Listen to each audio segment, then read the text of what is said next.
Welcome back to the Occult Rejects. This episode, we got a returning guest. We got Vince Barrows coming on with us again. He was on, what we probably on about a year ago. It's been a minute. And we were talking about Mount Pisgah in North Carolina. Very interesting situation. Some interesting stuff that has been found there. And he has spent numerous hours and gone down numerous rabbit holes looking at all this stuff.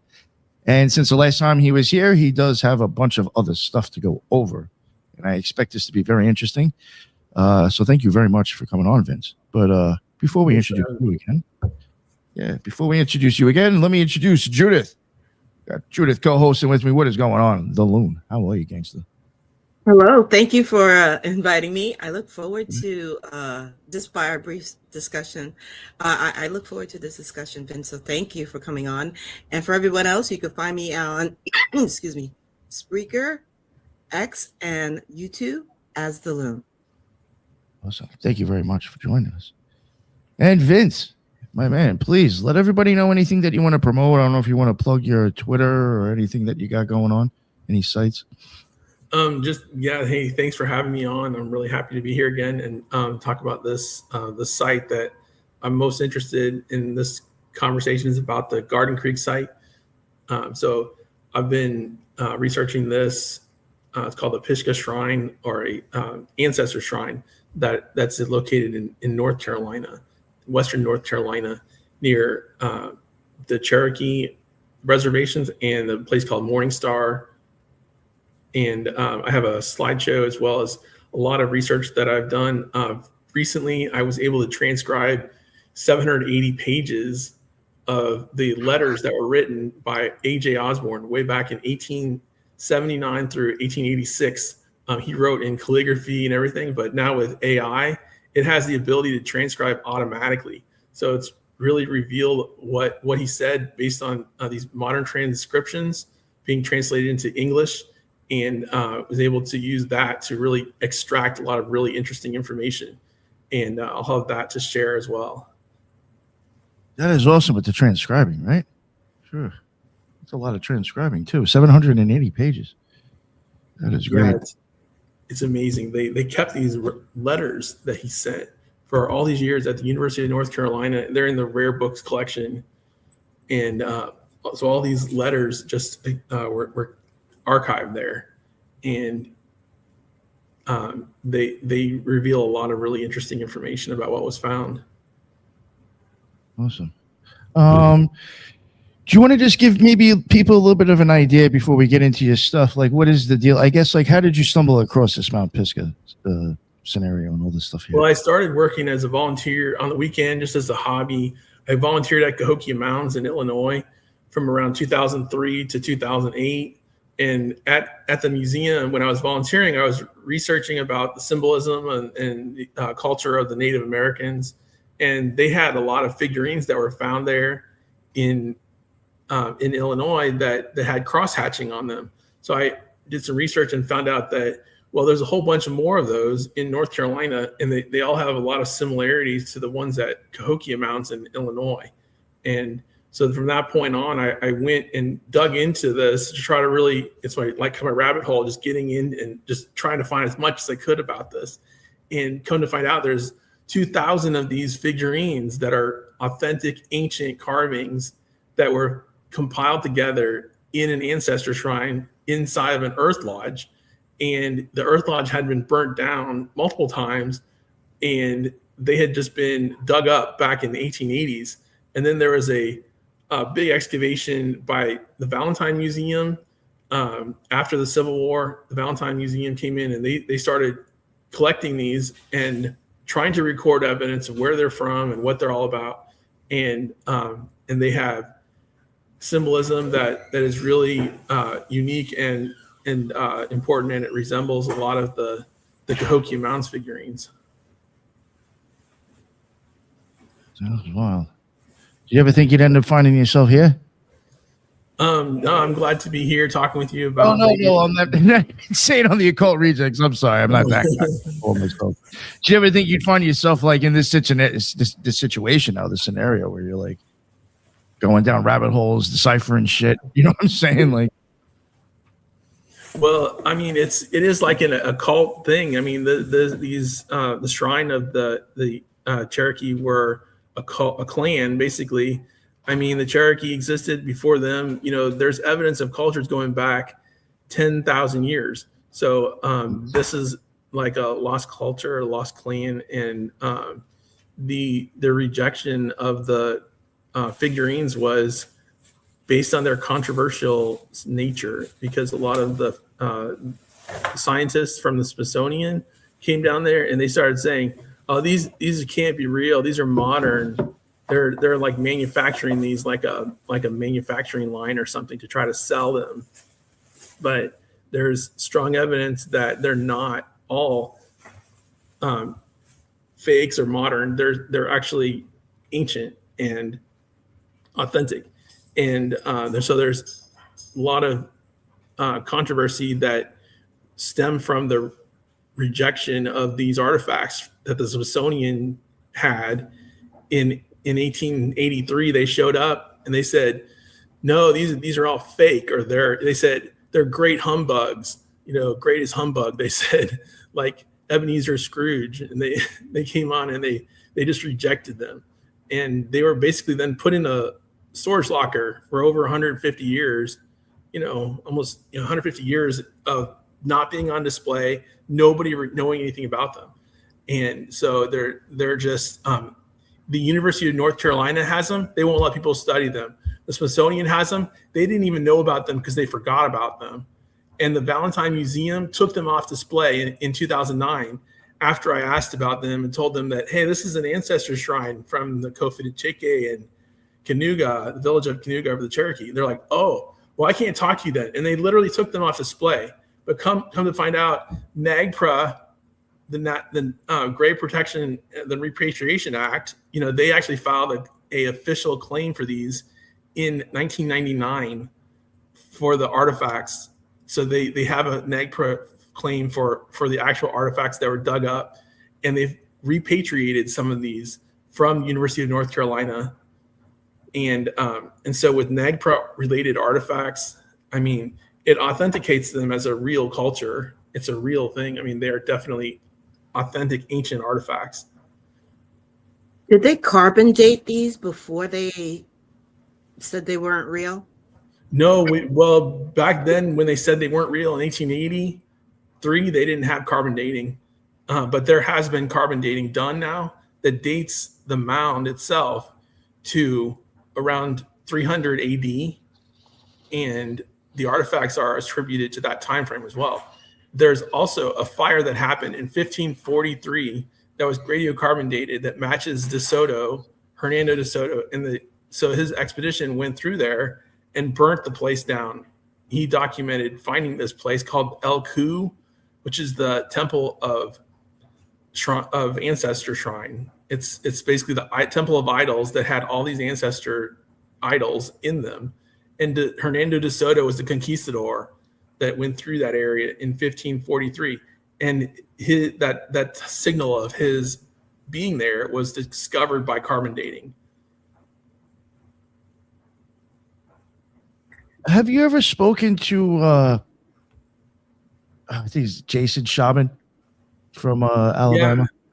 Doesn't he have a situation where he thinks he's some DeSoto stuff over by here?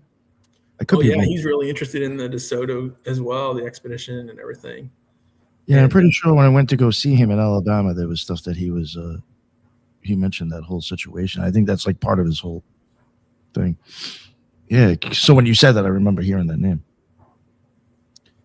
Wow. Do you want me to bring up your slides? Yes, that'd be great. All right, here we go. So here's the first one. Mount Pisgah, Garden Creek. So yeah, this is Haywood County site, and A.J. Osborne was the guy that excavated it along with the Valentine Museum. What I'll talk about is the Smithsonian letters, the chronology that they present, because each one is dated, when they wrote the letter, who they wrote it from and to, and also the University of North Carolina, the Haywood Site Index. I've cross-checked it with the Smithsonian artifacts, and the photos are shown here. So this is a real landscape. It has a contested corpus the artifacts, they were controversial. They have, but I'll show a motif comparison and ethical specimen level testing. And so this is the cross checks that I've done against Haywood County. This is saying that the University of North Carolina website has confirmed this as a site. This has been paired against these mounds: Mound 1, 2, 3, and 7, and 1, 2, 3, and 5, and that has been corroborated. Then there's ancient North Carolina website talking about the site. That's an anchor for the site. Basically, it confirms the dating and the Pisgah phase of the mounds and Canesti phase. This is saying that Canesti phase is around 200 AD. Pisgah phase is around 1000 to 1400 AD. So these are real sites. They're carbon dated.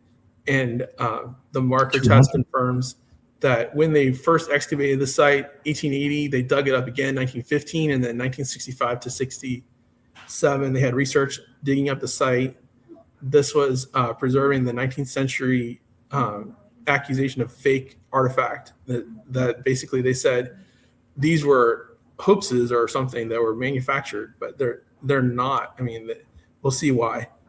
And the next slide is the core verdict cross-check. So the site's real at Garden Creek and Mount Pisgah, and the unresolved corpus is the saying whether it's a blanket fake or an authentic site completely. The correct method is to do an object by object test, determine provenance, material, phase, repair history, residues, microscopy, non-destructive testing. So the evidence weighted reading is strongest at system level, repeated animals, human figurines, vessels, pipes, boats, cross-hatching, heat-related media, and mortuary objects. The weakest is where we're not sure about the term El-Ku at Kofidicheke, because those haven't been scientifically confirmed. But there's pearls, Jodomeg clans, and the Osborne-Smithsonian controversy is strong. So these the result is we'll show the new files in this packet. Will the different symbols with the idols showing how many of each one there are. We'll look at the technical testing and material and determine about the path forward. And so what we have here is there's in the letters, there were 288 letters written by Osborne and 26 by the Smithsonian. So these letters back and forth that were written, all of these artifacts are at the Valentine Museum, the Smithsonian, and University of North Carolina. So there's 943 artifacts. There's 35 artifacts that have disappeared, but they used to be cataloged and they're no longer there. So in other words, somebody stole them. You know, they walked off with them. They're no longer in the collection. Do you think they've been sold off? Like, yeah. I mean, it's clear that they're no longer there, and they used to be. So they've either been sold or taken. Yeah, that's proof right there that the shit just disappears. Yeah. No matter how you want to frame the disappearing, it's still disappearing. Right. It's not there. And There is a quick question in the chat for you. yes. Oh. When did the Cherokee get to North Carolina? Do you know estimated? 1730, approximately. Oh, okay. Before that, it was not considered Cherokee. Before that, the Muskogee lived there, and Creek, and Yuchi. But there's evidence that Cherokee they came in later in the 1730s. Because that one of the earliest written words for Cherokee was back in 1540, which was Chalake, but I guess the land didn't officially become Cherokee until they kind of stayed on site in the 1730s, and they lived there until 1830s. So it was only about 100 years before, and then they had the Trail of Tears. The Trail of Tears was when the tribes were forcibly removed by the U.S. government orders, but that's what I know about it. Very nice, man. And You knew that date right off the top of your head. So the hinge date, April 25th, 1883 was the hinge date for the site, because that's when the Smithsonian showed up. And you see, they started excavating the site in 1879, 1880, and then they kept on digging. They found all these mounds, graveyards, river washes, stone boxes. They found all these artifacts, pipes, bowls, beads, axes. These people were digging all over the site, and they covered like 15 square miles of area, and they dug up a lot of different sites all over the area.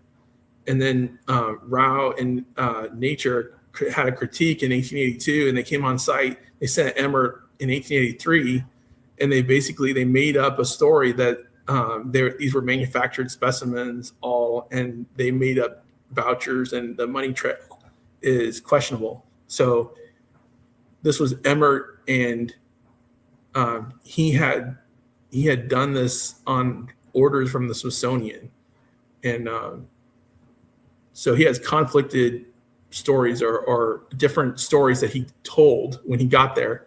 Like one of the stories, he said Valentine had these buried for others to dig up. So basically he's accusing Valentine of planting these artifacts.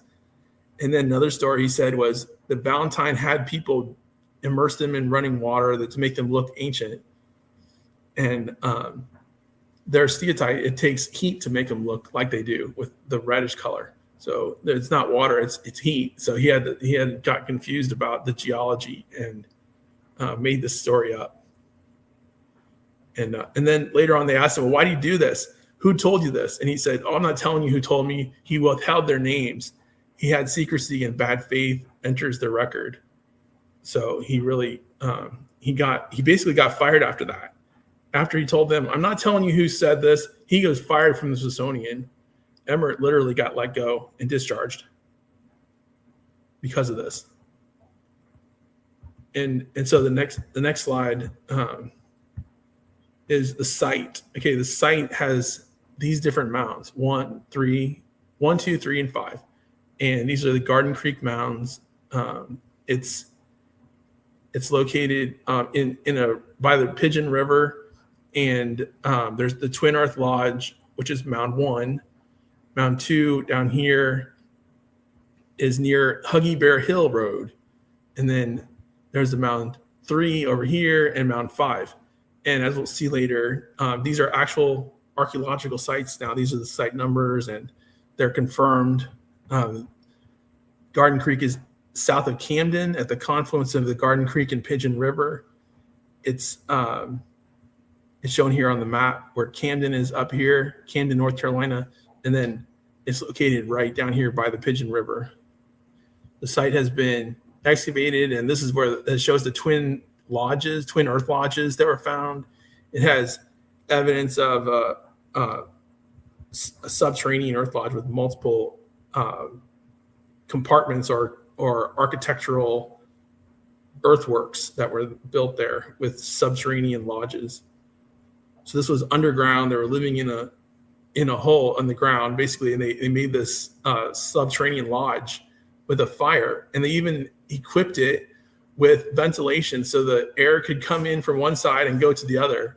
And they had like underground tunnels for air to come in and out to sweep out the carbon monoxide from the fire.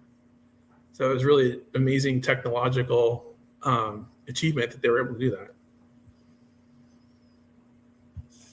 And then, okay, so the convergence date, April 25th, 1883. This is when the Smithsonian shows up with Emmert. And this is a hinge date, not a final verdict. So when the Smithsonian sent Emmert, this was the window for the real site when they had the mound burial reporting, and the Smithsonian sent Emmert to report manufactured comparison stream.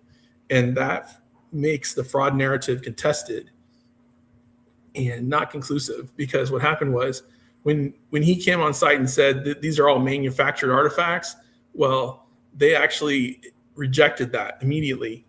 On April 25th, it's a chronological problem for a simple hoax verdict, because it joins the public mound evidence made for comparison purposes, the receipt and voucher timing, and Valentine's immediate rebuttal.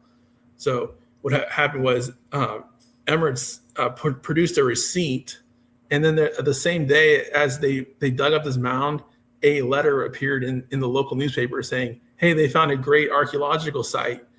And then Emmert said he bought all these artifacts and claimed Valentine planted them there. And it's just, there's no way that could have happened. And so he was, so the contested status is that it doesn't prove that they're all ancient or all fake, but there's a strong consensus that, well, Emmert really was not correct. He was basically making this up. And the artifacts included copper, there's stone coffins, burials and skulls, paint and pigment. There's idols that were described, images and figurines. The things that are still questioned, that are not scientifically accepted, are the ones in red. Whether this is, in fact, Kofi Cheke, there's shells, whether they were describing pearls or wampum, that's a question. There's good evidence that they were, in fact, wampum. And they found 28 wampum belts in the University of North Carolina from the site. That the University of North Carolina dug up the site and they collected 28 wampum belts, and they have those that had been repatriated. And whether the Dotem Egg claim vocabulary is something that the Smithsonian hasn't used. They've never even noticed that these are clan symbols. They've never correlated that. So all these figurines that correlate to the clans, they never even noticed it or said it one time before. And so it's kind of interesting that hasn't been scientifically validated. And embalmed bodies, well, there were stone coffins, and the DeSoto Chronicles described embalmed bodies in the mound from this site. But so the artifact collection that was found, this is a description of the quantity. The first 1882 count said 2,000 artifacts were found. In 1950, the museum described 1,500 artifacts. The letters that I translated described 1,225 to 1,287 artifacts. Now the museum only has 943 remaining. So it shows, like, where did these all go? I mean, they've been decreasing quantity all through the years. I mean, people are apparently walking off with them or selling them. And some of them have showed up in auctions. If you look online, you can search for Mount Pisgah artifacts, and you can see auction records where they're selling them. They sell for $1,000 or more each. And so, I mean, they're really getting taken and sold on the market, just after, through the years that they've been taken. Okay, and then so the visual class distribution, the animal figurines are there's 375 of those. There's 260 vessels or pottery containers. There's 135 human and animal figurines. There's 76 other figurines. There's 54 pipes, 43 fragments or ornaments and tools. So this is just showing the quantity here. It's just a vast quantity. This is more than any other site in the country. So it's like the other sites might have one or two. Well, this has 1,500, 2,000 originally. This is a major site. It's probably one of the most important, or the most important site in the country with this type of evidence. Here's some pictures of what they look like.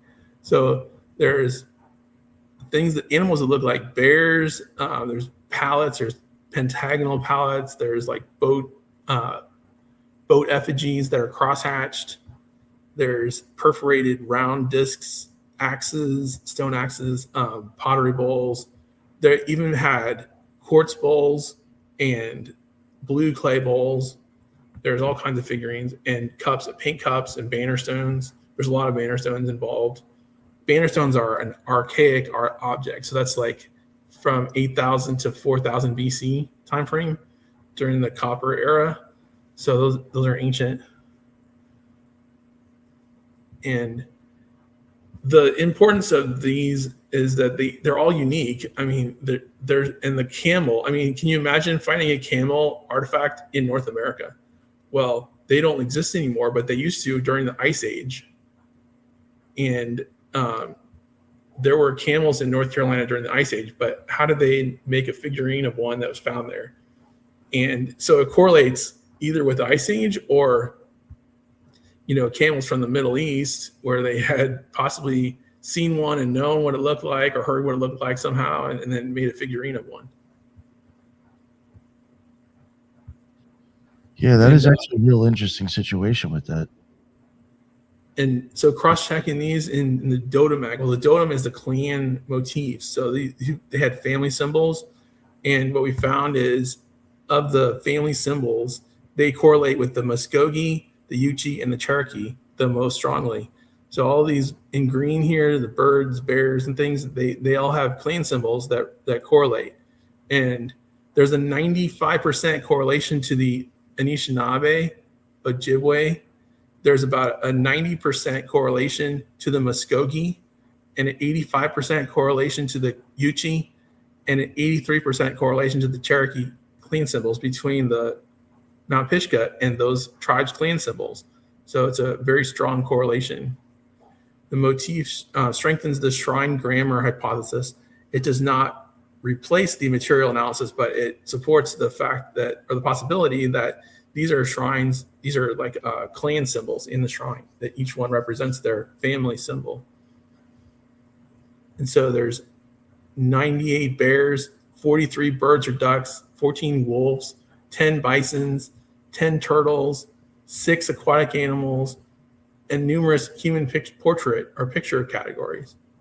And it does not create a direct Smithsonian wording. The issue is that the Smithsonian hasn't ever acknowledged the word clan, Dotem, or Anishinaabe marker in their study of the site. So they haven't acknowledged that it's a clan shrine. And so this is just a comparison at this point. And the artifact types, well, they have a lot of other non-animal types, like there's vessels, figural images, pipes, perforated cooking objects. There's tools, arrowheads, copper, and shell. And diagnostic artifacts are things like ashes, soot, burned remains, wood traces, skulls and skeletons, burial basins. They even had stone coffins that they found. And so these artifacts are important too, because it shows that it wasn't just figurines of animals, but a lot of actual functional objects like cooking stones. Well, they would perforate a steatite object and they heat it up, and then they put it in their food or water to boil it and heat it up, and they use it for cooking. And the similar thing happened in Savannah River, Georgia, and at Poverty Point, Louisiana. So it was a custom to use these cooking stones to cook their food. And there were many sites found with cooking stones that were perforated, made of steatite, other than Mount Pisgah, but they collaborate or they correlate with this site because that's what Mount Pisgah had many examples of these cooking stones as well. And the material science testing that we did was thermoluminescence testing, because the goal there was to try to find out how old these were. And thermoluminescence was a possibility on the pottery objects to determine the age. And so it turned out that it wasn't successful in determining an age, because the issue is these had been refired and they had lost their quartz content. And also there's questions about the pottery. The carving date is determined by pottery, and they might not have been pottery. It might have been steatite or soapstone, another material. The Valentine Museum identified their pottery based on just feeling and looking at them, but they didn't do any material testing.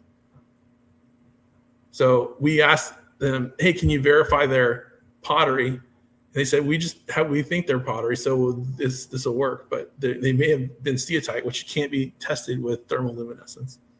So the goal is, the material rule is we need to confirm the material phase first, whether it's steatite or soapstone or pottery, and then determine if it's instatite or fired steatite.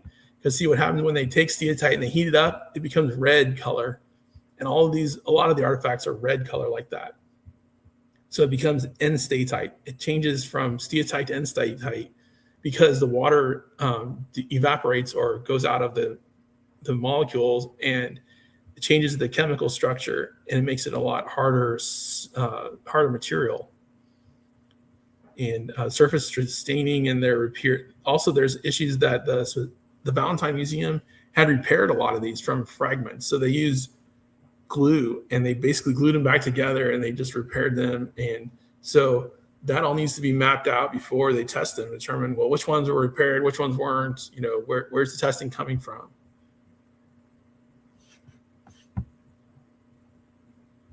So then there's Wells Mound skull. This skull was in the Mount Pisgah photo album, which was at the Valentine Museum, and it's apparently broken or in pieces and just shattered. This skull was found on the site, and they believe it was from Mound 5, based on the record of being in Wells Mound. And it was a person sitting up in a pot, like in a vertical sitting stature. And so they found the skull and they took it. And the skeleton was described with the head upright. The skull was sent out for photography, and then the exact spot remains provisional. Is believed to be in the Pigeon River Mount Pisgah site because he has written on there Wells Mound on it.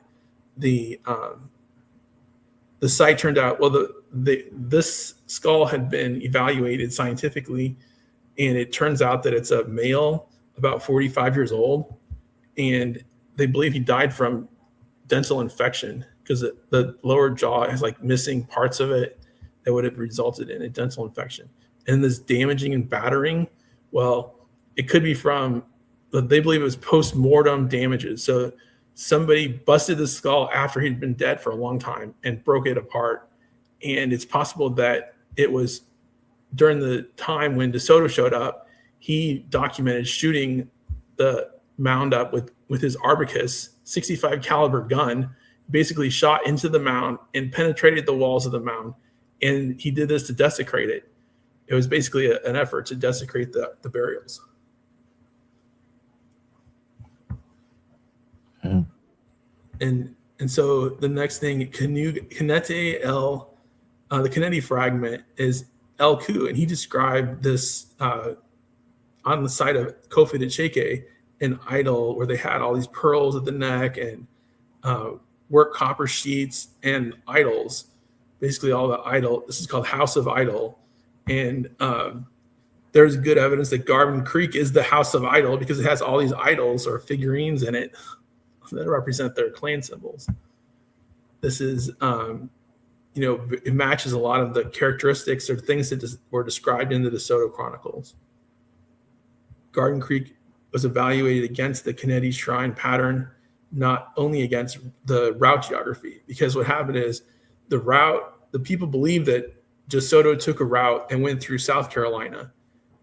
But it turns out in South Carolina, there's no idol found. There's never been a temple found. They didn't find any evidence of this description of what is shown in the DeSoto Chronicles. So now that we have this, and there's evidence that DeSoto, in fact, did go up to North Carolina, this is a good candidate for the shrine called El Ku, the House of the Idol. And instead of being in South Carolina where they never found any House of Idol, this is the most likely candidate for it. And so the evidence is all the idols or the images that we saw. There's 987 remaining. There's figurines of all types. There's pearl beads like shell beads and wampum, work copper, mortuary containers. The strongest overlap is the coffins that were found and described, and the fire and soot that was described. So all these things that were described in the DeSoto Chronicles or El Ku match what's seen there at the North Carolina site. Just a question that I have. I'm wondering, it may not really make a difference. Did you look into maybe where they're on I guess maybe the map of how did they say North Carolina and South Carolina? Are they going by today's measurements of where the states are? Or are they going by where it was back then? It could have been actually different. Yeah, those states didn't even exist back then. So they were just estimating based on what they called varas, or distance. Like they were measuring it from the sea and trying to like ballpark the location based on his chronicles. They didn't, they didn't have GPS back then, so they didn't really know where they were going. Yeah, like I was even saying before, Greenville, South Carolina is actually closer to it than Greenville, North Carolina. Like South Carolina really isn't too far away from this site. So I mean, you're not too far off, really.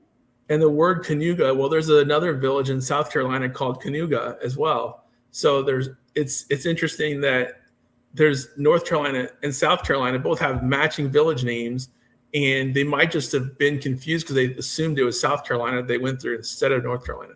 But it turned out now the evidence points to going through North Carolina to this site. That's pretty cool. And then the regional candidate model. This is a analysis that I did to try to determine what other sites are there locally. There's South Carolina the sites are called Watery, Camden, Mulberry, Adamson. That's where they believed he went through in South Carolina, going through Koforidshake. That's because of the route through South Carolina. So they assume that it might be at these sites. And then Garden Creek has the strongest material correlation.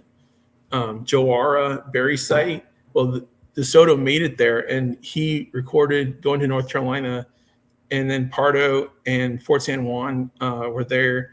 But so it's plausible that the Paramount Chieftain sphere actually extended all the way up to North Carolina, and the Garden Creek site was the northern outpost with Elku. And so the anti-authenticity claims of these were mostly from the Smithsonian. They started driving this back in 1883. They tried to dismiss it. The strongest claim was stream specific.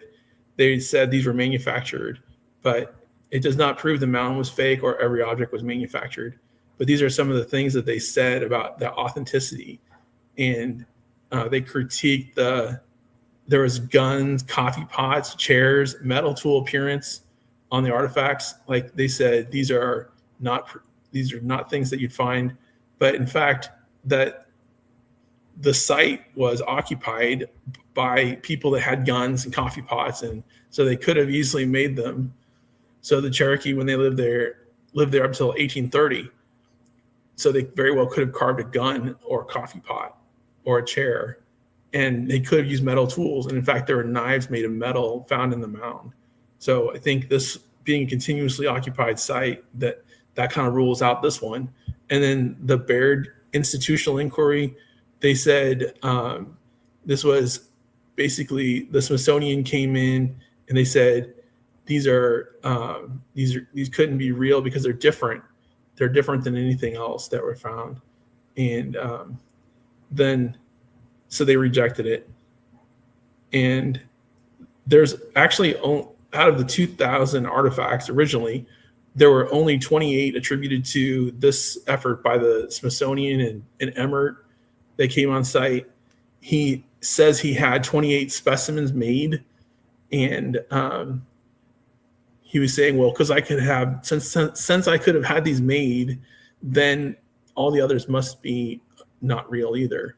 So, but there's evidence that in fact, the ones that he had said he made, he just purchased from somebody. So like the site, there's so many that he might have just purchased a collection from somebody that already had these, and they might've been authentic, but he purchased them, and said he had them made. So that's really questionable on John Emmert. Yeah, I think that whole phrase even just sounds weird. And then the next slide, was this an institutional disagreement or a policy dispute? Well, these museums were basically competing for funding, and the Valentine Museum was privately funded. The Smithsonian was federally funded. So Valentine said the disagreement was institutionally based. Washington had the authority, the government backed collecting and anonymous informants, museum reputation, the control of discovery was shaped by this narrative that they published about being an accusation. Political climate also formed a background. because this was during the time of Cherokee removal and the Native American religious suppression rules and laws were just published 10 days before this event when they showed up at the site. I mean, they instated a law that prohibited natives from practicing their religion. And this site was then attacked 10 days later. And so the goal here is to just show that this is just an institutional bias and not proof of authenticity, that they need to be reconsidered. The scientific testing plan would be chronological caution. There's a 411-year carbon date correlating with DeSoto. This is at the upper fill of the mound. This needs to be collaborated and result in further study. There's also a first build catalog in place. All these catalogs that they have of the artifacts, they need to check it for lead and metal. Those bullets, they could test the bullets that were found in the mound. They could test the material for the chemical composition to determine if it's in statite or actually just steatite or pottery. And they could do non-destructive testing to do that. And the combined catalog and all of the letters that were written are now available that document the importance of this find. So the next step is not more argument. It's just that it needs to be there needs to be concordance and work done to prove out what these are from a scientific standpoint. And so the final cross-check synthesis is that this has been proven as a real site. Mound 1, 2, and 3 supported. It's Cayuga, which is the Cherokee village that was from 1730 to 1830. So that became the site later after Elku. Later after that, it was identified as HW 1, 2, 3, and 5 in Valentine correspondence. It changed its name from Mount Pisgah to Garden Creek site. So the site changes its name all the time. And we now know that this is a real site. The things that are not proven yet would need to be determined and scientifically validated that this is Elku from the expedition of DeSoto. Also, that's strongly supported is that this is a clan symbol. These are actual clan symbols from the mound that correlate to the Anishinaabe, Yuchi, Cherokee, and Muskogee clans.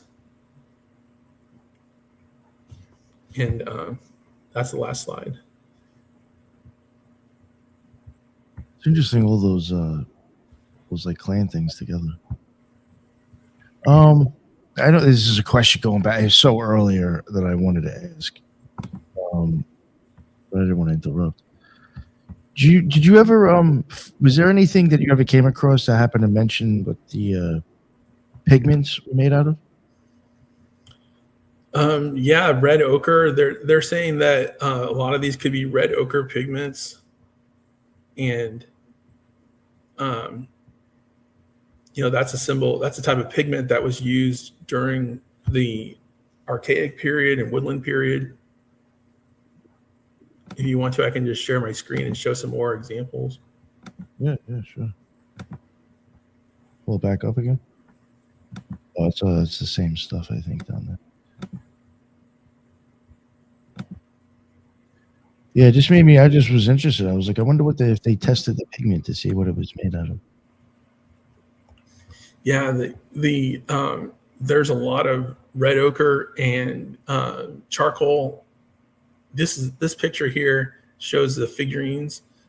Some of the slabs, in particular, there's horses.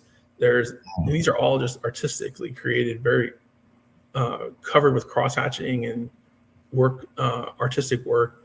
There's plaques with horses and bears.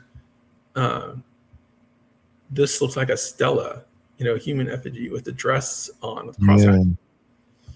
And some geese or just incredible line work. And a lot of the bears have the cross hatching, and line work as well. Just incredible zoomorphic effigies. There's turtle effigies, all kinds of birds. Yeah, these are really nice, actually, I think. Yeah, they're incredible. There's so many. Have some more I could show.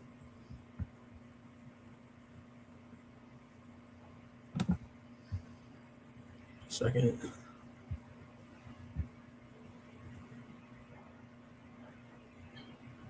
So, what, in your opinion, how old do you think? Oh, before we even get to that, I'm pretty sure you've mentioned it, but like specifically, do you know, like, is there like stuff found in the mounds around it? I mean, I know you mentioned a few things, but do you know offhand if there was like other specific stuff like found within the mounds? Yeah, the mounds had a lot of artifacts found all around the site, and there were many many adjacent villages too. I mean, this whole area became later known as the Pisgah area, and it's like a time zone. Pisgah became an archaeological phase. So the Cherokee area correlated well with the Pisgah area, but there were multiple sites found all over that area, not just this one. Also, like when they found like I guess it was like even those clan things, or when you started finding different. Oh, not you, but when they found the I guess artifacts that belonged to different tribes, were they always found separately or mixed in with other stuff? Well, they were mixed together. There was a lot of variety. All right. These were reported from many different sites, like over 10 square miles of area. And well, what I've got here is another slideshow kind of showing the artifacts, and some of them have camels. Like this is the kind of depiction of the camels. There was pentagonal shaped steatite that was perforated, and turtle effigies, crosshatch boats. I mean, these were found all over the place. There were figurines, there were serpent figurines, there were crosshatch, snakes, all kinds of things that were found. And these correlate well with the Muskogee, Yuchi, Cherokee, Anishinaabe, and Osage tribes. Their clans were matching these very strongly. And so these artifacts were found, and it's a NAGPRA site now. They've used the term. I mean, we use the term shrine for describing it because the ancestor shrine is where they collected or brought together all these animal vessels and figurines, pipes, boats, crosshatched interiors. It was in this mound one, and totemism and clan structure was an analogy. Basically, they used animism. Well, that's the theory or the belief that everything has like a spirit and it's alive. Like it has. And this was noted by Columbus even when he first showed up. He said these people are like India. They believe in animism, and that's what happened in India too. They believed everything was animated or alive, and it had a spirit. But the time frame goes back into the Middle Woodland. There's even early archaic evidence, and so they found arrowheads and all these artifacts that go way back into around 8,000 BC time frame. And the site was continuously occupied from 8,000 BC all the way up to European occupation. And so this, for some reason, this site was really important, and there's a good reason that it correlates with a lunar site. It's near the place called Morning Star. So it's a lunar village there that correlated well with being an important site for many millennia. And the provenance is amazing how the Smithsonian came in and they had this institutional conflict. The artifacts were glued together with white glue, Zapon-like coating, and repair. So a lot of them had been broken apart, and they just glued them back together, and they kind of tried to rework them. And the chronology, in order to determine the age date of something, it would have to be either radiocarbon dated or thermoluminescence. We tried thermoluminescence, but because of the fact they had been glued together and reheated, that zeroed the age date. Basically, it didn't give us the actual last firing date because they were refired at some point after they were initially fired. And so there's a lot of strong correlation with the Muskogee Creek, the Yuchi, Cherokee, and Anishinaabe and the Osage tribe. They all have these type of symbols that correlate, and they match. They even use vessels, bowls, and cups as major holding systems. There's a lot of other pipes, vessels, crosshatch symbols that were found, and the highest animals and figurines correlate with their tribal symbols of their clans and families. I do have a question about the site itself. I know the research has been very sloppy from the beginning that it's been discovered, but have they discovered the purpose of the site where so many clans meet? Was it like a central trading place? Because these tribes, from what I understand, are very nomadic, so they were constantly moving. So was this like a central point for all tribes in that area, or on North America, I should say? Yeah, and that's a good question. There was a lot of evidence that the site had been just continuously occupied because of its location, and you see here it's in a flat spot that's surrounded by mountains. On this picture, you can kind of tell that the reason they said it was such a great spot is because animals migrated through there a lot, and that's where the animals kind of collected because the mountains were too steep to walk on, and the herds would go there through all the time, and they just ended up there. That actually makes sense as an abundance of food. Yeah, right. So the food and the animal herding, just like they might have just ended up there just because of the geography. And that might be why, because it was basically surrounded by mountains and this big flat area where all the animals were just normally collecting from migrations or herds that would end up there. And there's also, the clan symbols were attributed to many different phases. There's evidence that they tie to the Siop culture in Ohio, Athena. There's woodland symbols. I mean, a lot of this, what we were finding, and you see, there's even archaic connections with Poverty Point site in Louisiana, and the Savannah River site. All the heating elements that they use to make water boil and cook food were found there in this mound.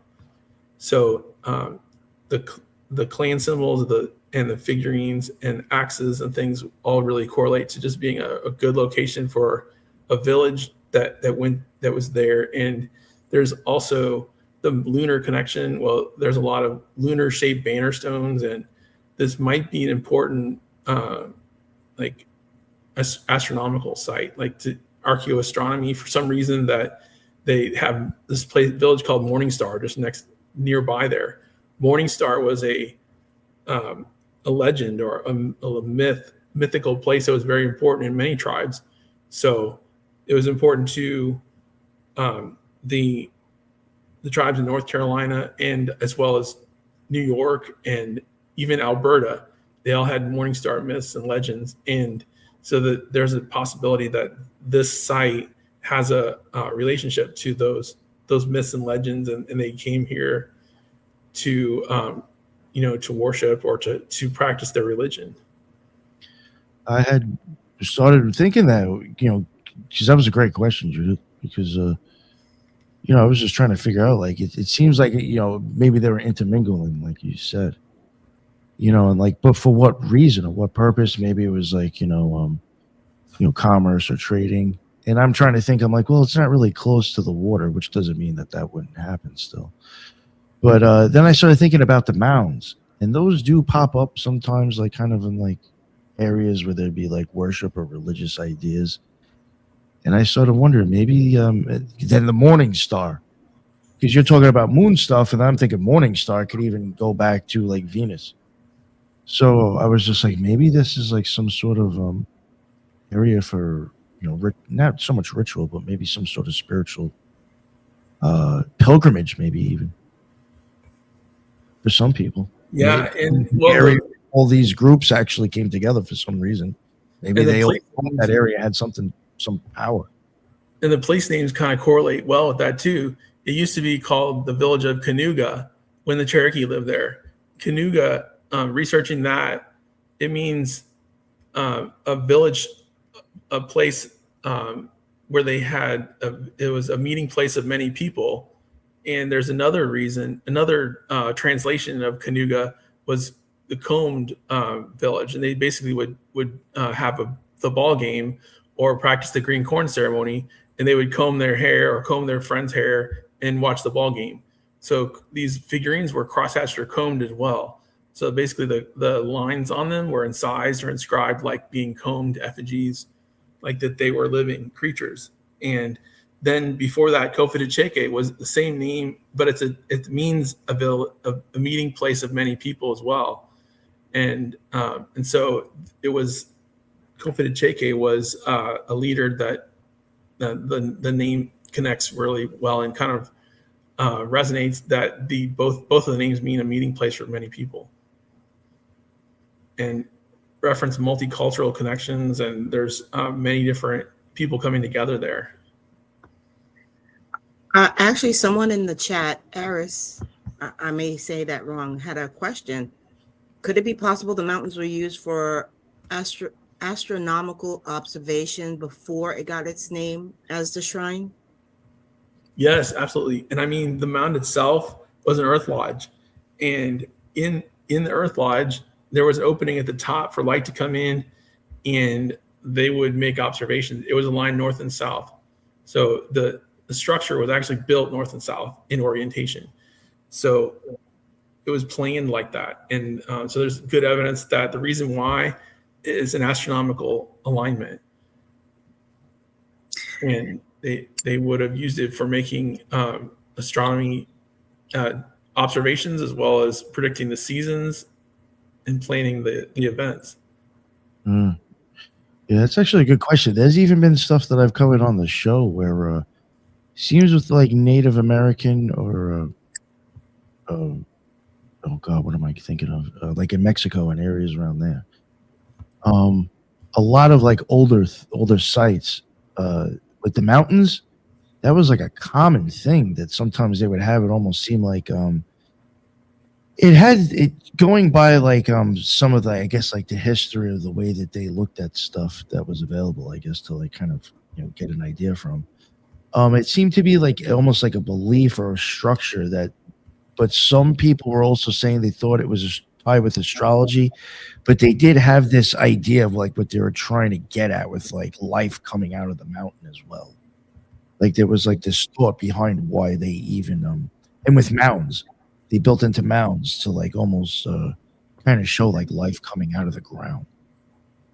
So like that is kind of a common thing for some of those, but there has been sites where people have also thought, like she said in the chat, that those mountains were tied to astrology. Yeah, absolutely. And well, one of the interesting things, these artifacts, they're made of steatite, and they heated it up. And it was when it was heated up, it becomes instatite.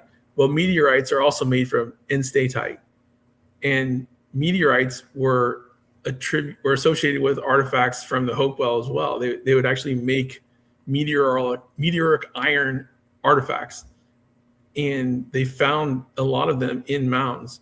So meteorites themselves were attributed to the upper world, and then so the fact that they had these artifacts made of the same material that meteorites are made of in an earth lodge kind of joins the upper world with the lower world, and it becomes a whole cultural object where they would look at the stars through the opening in the top of the mountain and track the seasons, as well as they use the light from the moon or the sun to shine into the mound and illuminate what time of year it was and track the seasons and stars as they moved. Yeah. You know what I find interesting with that type of stuff? Like you go over to like the Middle East or over like in Egypt, And you always get kind of the idea that you have to walk upstairs to get into like this type of thing. And over here, you're walking upstairs to get outside, technically.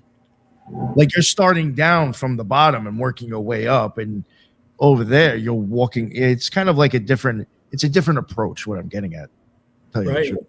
The way you're visualizing it and even the way you're doing it, I think even plays differently in your head when you're going through like an initiation type thing, if that's what it is as well. Right. And there was in the DeSoto Chronicles, they described this ancestor shrine as being 7 layers high, covered with these figurines. And they also had descriptions of the figurines wrapped in pearls and fur. And basically, so they would take animal skins or furs and they would wrap them and they'd wrap pearls around them, like the southwestern tribes do on effigies sometimes. But they found that all of these figurines that were wrapped in furs and pearls, well, when they burnt it down, basically those all burned off, and what was left was these figurines made of stone. But going up from basically when they went up from the 7 layers of the figurines, they had to ascend up a ladder. Basically, they would have to climb a ladder to get up out of the mound, through the top of the hole into the landscape. I'm glad you mentioned the pearls. I was waiting to ask that question about the pearls, because I think it was slide maybe 12 or 13. There was a little blurb there that said they had 12 horses, carts of pearls that they retrieved. Yeah. And I was wondering, okay, conspiracy hat on, silver hat, aluminum foil hat on right now. I was wondering if that's why there was such a pushback on the legitimacy of the site, because technically they basically stole that, if that was true. And that's a lot of pearls. Yeah, exactly. DeSoto came in and basically stole it and burnt it down. And so it was a site that had been destroyed already by conquistadors.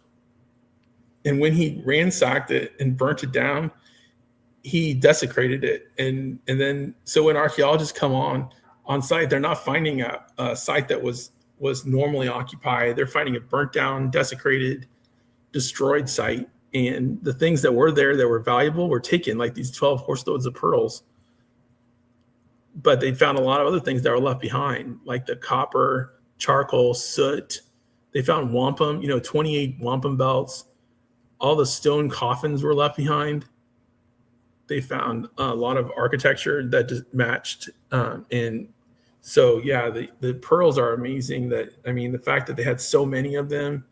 And DeSoto, after he left, he felt a lot of sadness about destroying the site, and described that as well in his journal. Now, I'm curious, because prior to us going live, we were talking about the different mounds throughout the country that associates with these particular tribes. And I'm wondering if, because those are new finds for us within history. I'm like talking about within the 20th century, the one in Pennsylvania. I'm not sure about the one in South Carolina and Louisiana. And I think, Nick, you mentioned another location too. I think Tennessee is where you mentioned that they have those mounds there. And I'm wondering if after this particular site was destroyed, they fanned out and they created these other mounds and kept them a secret, because those weren't recently discovered. Those were recently discovered. It wasn't discovered back then. Right. That's true. And there's good evidence that that's true, that they took a lot of the natives that lived there, then took their culture and went elsewhere with it. And they took some of the artifacts as well. In the Creek Journal of 1700, well, they described these as casita, the casitas culture. And they basically they took them with them, and they've been found. These type of figurines, the same type of figurines have been found in Tennessee, Mississippi, even Louisiana, Georgia, a lot of different places that they resemble the figurines from Elku and they may have just taken them with them and brought them to the other sites as well. I find it suspicious when artifacts disappear. Oh yeah, of course. Yeah. I find that interesting that I guess maybe they didn't understand the worth of copper yet. I'm surprised that didn't get swiped. Yeah, the copper. I mean, they said they found these copper sheets and worked copper, and to the natives, copper was very valuable, but the Soto was just after gold. That's all he wanted. He was after gold and basically didn't consider anything else to be valuable.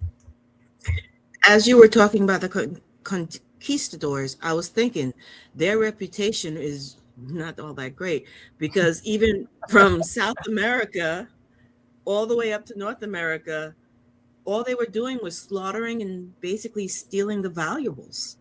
Yes, absolutely. It was horrific and terrible what he did, and that he documented this in his chronicles. It's a horrific time period. But the thing is that he was doing this. He was going around from one village to the next, just burning it down and then taking the stuff and burning it down. I mean, the same thing happened here. And I think he was going after this site because of its religious importance. I'm curious, has anyone ever spoken to the descendants of those tribes? Because I know to this day they still transfer history by word of mouth, that they could probably give a better insight of what the site really was. Yeah, the Kofitacheke, I mean, the village of Kofitacheke, the tribes still have that legend that is, passed down. And I mean, they still have all the clan symbols. The Muskogee have thanked me for doing this. The chief reached out to me and said, thank you. They've acknowledged the importance of the study, and they're strongly supportive of preserving it. And repatriation is still going on. Some of those figurines were repatriated as recently as last year to the Muskogee. And the ones that were found in Georgia have now been repatriated. And the Yuchi tribes as well. I mean, these tribes are, still very interested in the history and learning about this and preserving the past and the knowledge of it. That's good to know.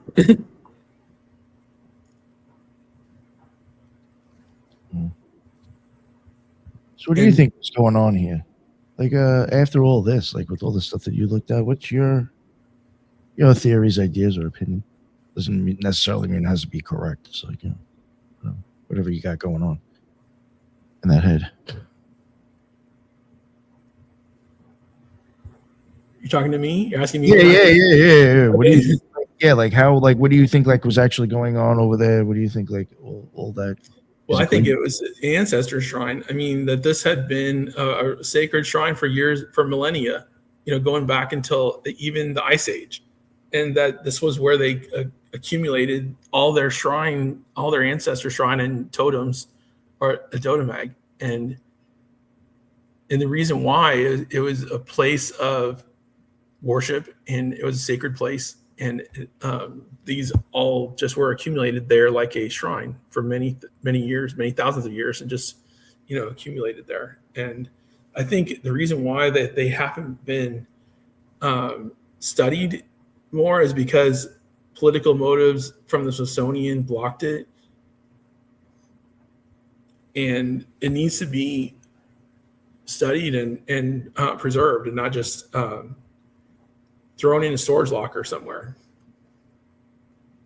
I think it should be repatriated and honored, for what it is, an ancestor shrine. Do you think it's a lot older than what's being said? I mean, I think it goes back to the Ice Age and continuously was added to, like every culture that lived there added to it, and they didn't take away from it. I think they just accumulated more and more things as they went along. You mentioned Ice Age, and while you were saying it earlier, I had to stop myself from asking camels during the Ice Age. What we may not know, but what do you think it was like a desert area, or is it back then camels could take the cold? Well, I don't know that. I'm not sure, but just the figurine of a camel is one of the really interesting ones. And well, I think I have started out. This slide has a picture of it, or this show there. So the camel, it literally has two humps and the cross hatching all over it. And well, one of the reasons is that it's a pack animal. It was great for crossing distances, and possibly it was brought over on a boat. I mean, maybe they were traveling on boats like I show here. I mean, all these different routes they could get there, and they could bring it with them. And at any given time in history, it may have made its way over there somehow with the people that brought it.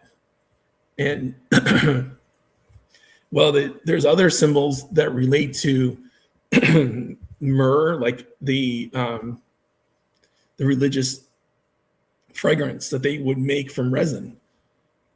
Excuse me. And it was similar area or vicinity that to the camel region. So there's symbols of the myrrh tree found on these figurines. Myrrh tree, there's legend that the myrrh tree gave birth to the hog or wild boar. And then from that, at that time, basically that was around Christmas time. So they would have they would attribute the fragrance burning from the resin that the myrrh tree had with Christmas time. And that was something that the tribes in the Middle East did. And it lasted up until about 500 BC. So some of the figurines are, showing cultural parallels there. And whether they had the myrrh tree, I mean, they didn't have myrrh tree in North America, but they had the longleaf pine nearby there. So that might have been one of the reasons that they came there, was to get the resin from the longleaf pine to make the fragrance that they would burn around Christmas time. I also have another, and maybe I'm off on this, but when we were young and we went through history, we were always taught that when they accidentally fell on the Americas, they thought they were going to India.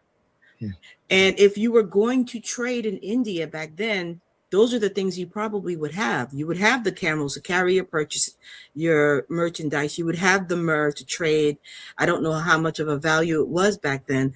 So it could it be that these items accidentally got here because they ended up in the wrong place?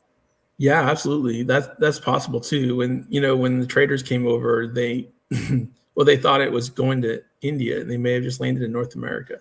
And like Columbus said, it was Indians because they were thinking they landed in India, but in fact they landed in North America. And one of the first maps of North America referred to a humped animal being located in the North Carolina area. And humped animal, well, could it be a camel or would it be a bison? It's hard to say, but the fact that it had humped animal written on the map right where North Carolina was is a pretty good indication that they once lived there. And you're right, it could well have been from trade or getting lost or just ending up there by accident. Depending on how far back with the myrrh, I mean, that was something that Egypt was pumping out like crazy at one point. And when, believe it or not, when Egypt was at its richest, it was being run by a female. And she knew what she was doing with the business. And she really did some crazy shit with the trading systems. And that was one of their top things. Like, they were getting rich off of selling that shit. Well, yeah, and the Tanit figurine even shows up on site. So the Tanit was Northern Africa leader near Egypt and around 500 BC timeframe. And so that there's some figurines that correlate well also with Tanit from the site. Mm-hmm. So it's amazing. Yeah. The crosshatch boats, I mean, there's rectangular boats that are covered in crosshatching. One of the boats that was the best one, well, it disappeared from the collection. So someone took it. I mean, it's no longer in the collection. But that the fact that they had actual figurines made like in the shape of canoes or boats that were covered in cross hatching is totally amazing. Shows that the travel importance was there. There's a lot of different things coming together in this spot. I feel like it's very interesting. Thank you. Yeah, I mean the trade routes. This kind of shows the trade routes kind of come from all over the world, just converging there. And there's evidence these are figurines that correlate to the totems or clan symbols from those regions as well. So out of the 970, there's 9 of them that have clan symbols from these regions depicted on the map that show that they traveled, or they must have had these figurines coming from those areas as well, or at least known that the clan symbols existed over there. We know that they come as far west as Ohio, that region, and as far north as Canada. They've come down there. How far southern tribes do you think may have moved up to there or had any communication? Because it seems like either their trade lines or there was something that had all these tribes that people originally thought were having their own societies and didn't intermingle too much, actually did mingle more than we realize. Yeah, there was capybara figurines as well. Capybara is an animal and totem figurine from South America. Oh, those things are awesome. And so, yeah, South America is represented in the collection as a figurine of the capybara. And so there's evidence there, strong connection there as well. And the fact that there's also Mexican type of clans, the monkey, there's a lot of monkeys that look like Mexican. There's jaguars, either the jaguars Ice Age or it comes from Central America or Mexico region. So a lot of the symbols and clans represent long distance trade or at least knowledge of these other clan symbols. Yeah. Yeah, when you said jaguars before, it made me think of like Apocalypto. Yeah, that movie is amazing. But no, like that type of stuff. Like, yeah, places like Mesoamerica and shit. Capybara, that's interesting. I love that animal. Do you know what that animal is, Judith? Yeah, they're very cute. Very cute. Yo, and like nothing fucks with them. Would you? Like, no, but like it even shows them. I don't know if it's alligators or crocodiles, or I'll screw that up. But like they'll like walk through them and they'll move out of the way for them. And won't even bother them. It's like just so unreal how like nothing really attacks those animals. Like they're so chill. They're just like, yeah, not even bother with that guy. I don't know. Yeah, it's pretty interesting. And I wonder if I just find it interesting that animal you said that you found. I guess they have like carvings of. Yeah, I mean the carvings of the jaguar, the capybara. There's even emu carvings. There's just an incredible variety of clan symbols shown, all through the world. And largest rodent. Wow. Yeah, I saw on Instagram who had like 2 of them. Like they'd come in the house and everything and sit on the couch. I was like, oh. I didn't know there were rodents though. Yeah, neither did I. Huh. Well, I guess there is a rodent. What I was going to say is that I feel like, I mean, maybe sometimes they just thought they were cool animals.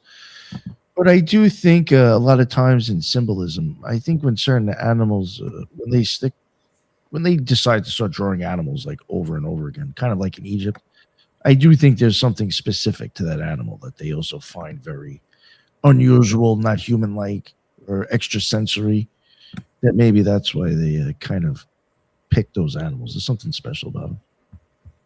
So I find that interesting, that animal. Yeah, the connection with all these animals being chosen for their clans. I mean, there's a story that that they would identify their clan that would be the first animal that they would connect with or see that would become their clan symbol. They would then choose that sometime on a vision quest or a path where they go from juvenile to adulthood. They would decide as to what their clan was and choose that as part of their initiation to the tribe.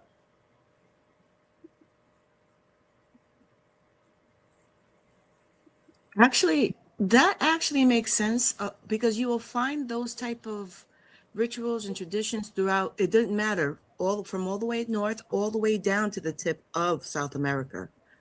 So it does make sense that there was communication between them. And Darlene's mentioned that it's said that in the old world of North America, everything was accessible through some sort of a highway system of the rivers.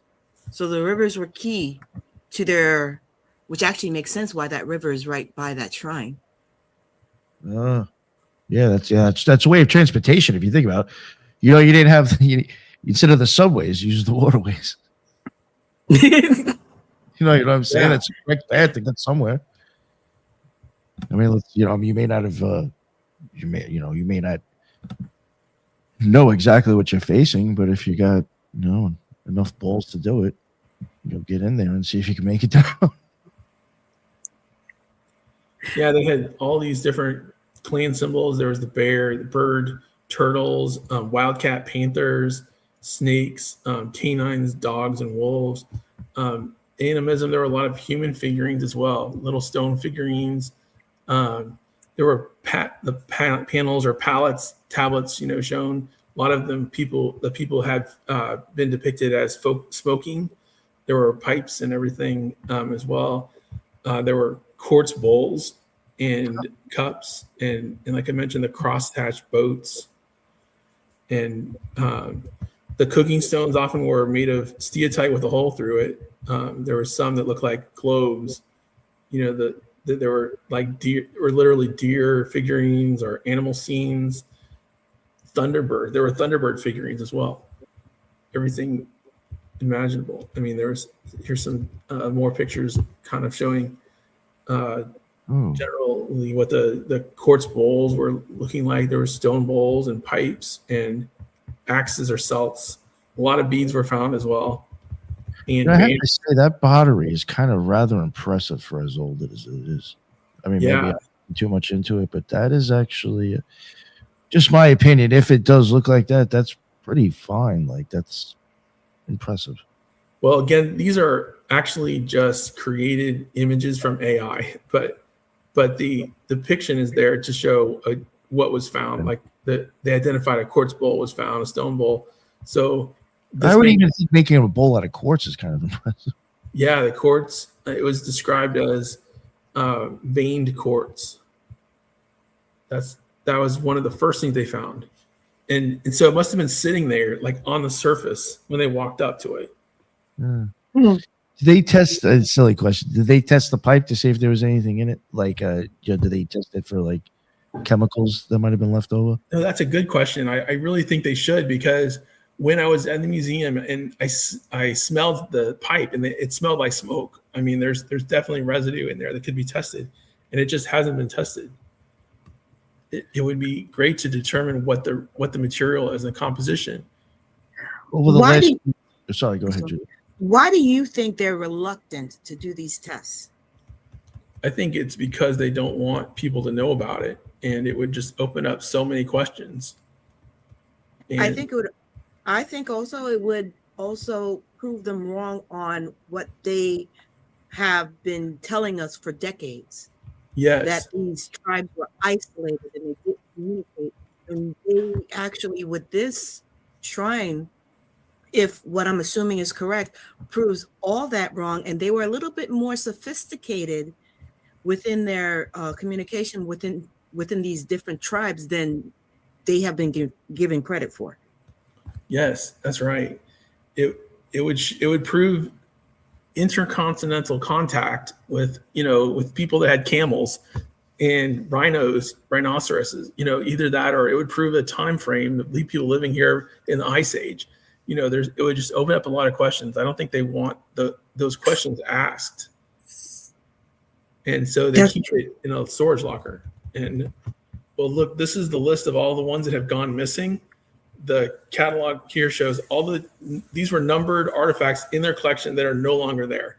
So these have been taken away by somebody over between the time they numbered them and today. Okay, hold on. You got a hippo. That looks like a hippopotamus. I don't know. Maybe it's yeah, absolutely. There's hippopotamuses. There's last I checked, they're not from North Carolina. They're not in North Carolina. No. Right. There's hand figurines, leg figurines, and human figurines of all sorts. Pipes. There's a lot of like these perforated type of vessel or steatite objects, axes, wedges, all kinds of things. I'm sorry. Do you remember off the top of your head where hippopotamuses are native to? Because I don't think they're in South America either. South Africa. That's what I thought. I thought Africa. So wow. All I'm going to say is wow. Yeah. Yeah, it's amazing. I was thinking this earlier during your presentation, but that site might have been the Native Americans' version of the United Nations. Oh. Yeah, I mean, there was so much there. And this slide shows some of the descriptions from the excavations that they found. Burned skeletons on a side of a mound. They found small skeletons with grave goods and terrapin shells. Did you ever show this stuff to Jason, Shaman? Yes, I mean, yeah, Shaman. I've been communicating with Shaman, and did he tell you that the mound that he found over by him is almost basically shaped just like this? I heard about that. Yeah. Dude, if you take out the bones, the mound looks just like that. It was like carved. There was a mound made, and then the back of it like got carved into and dug into the ground. Like you actually go into the mound to an extent. Yeah. Excellent. This one, there was skeletons of a child underneath a hearth, the hard floor, and it was in an envelope of clay. Yeah, he was thinking it might have been somebody buried there. And there was two kneeling skeletons described in a mound called McComb's Mound. Any elongated skulls? Thanks, Felix. Yeah, right. Not that I know of. But the skull that was depicted earlier was the one that had appeared to have been shot or blown up after death, a post-mortem damage. And this one had beads and shells underneath the burial, and it was in a sitting up position. And this was called Smathers Mound. And then the next mound, so there was Wells Farm. Wells Mound had a sitting skeleton. I mean, this is how they were buried. All of these different burials right on that site were all found. He says they were found in 1980, from November 1980 to January 1881, February. All of these were dug up. And there were stone box graves as well, rock coffins, and stone box walls. All these were found in 1980 or 1880. I mean, I don't know. Maybe it's me, but that's almost like oh gosh, I can't say the word correctly. So the Egyptian sarcophagus. Yes, thank you. Yeah, clay coffins like sarcophagus. Yeah, blue clay pots were described too. So these are actual blue clay with bear's teeth in them.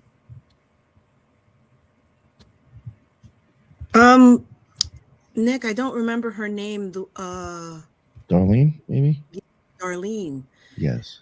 With what Darlene shared with us, and with this, there was definitely, I, without a doubt at this point, believe that throughout the world, there was, at least on this side of the world, there was intermingling Yeah, at least I think it shows that at least people came over here, like you're saying. Yeah, for sure, way before than we were expected to believe.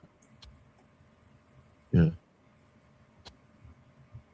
Yeah, look, these were described as, giant blue clay pots, I guess, filled with ashes and coal and burnt brown earth in different sizes, post holes, and so these were containing bear's teeth and all kinds of things.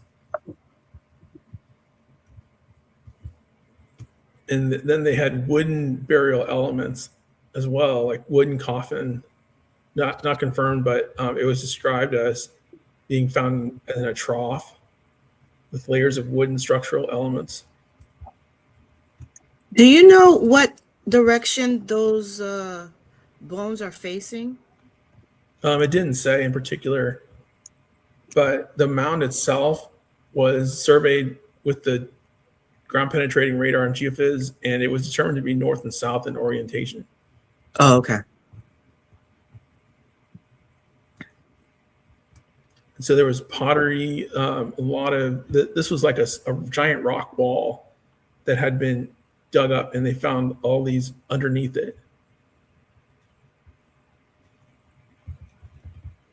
So it's thought that the plausible reconstruction, it was a stone mound basically with a central chamber filled with offerings.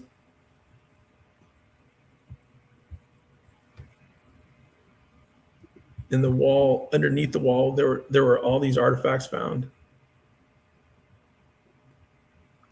Hmm.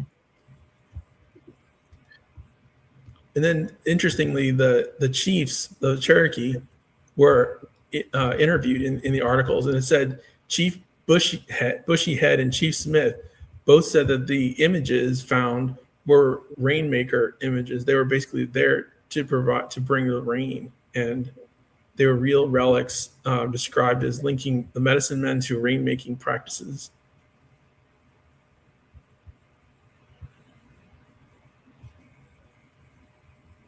Those mounds are so interesting,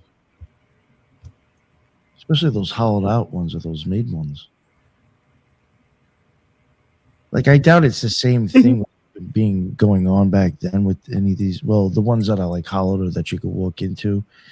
It's just one of the images that you showed looked a lot like, when Tycho Brahe was reading the stars, he built things into the ground and then would view them, and it would almost look like mounds, like little mounds on his property, because he went down, because then it would stop. Like if you were trying to view something and he was using like wooden shit just to get sight lines, the wind ain't gonna fuck it up or move it or anything, so it's more accurate.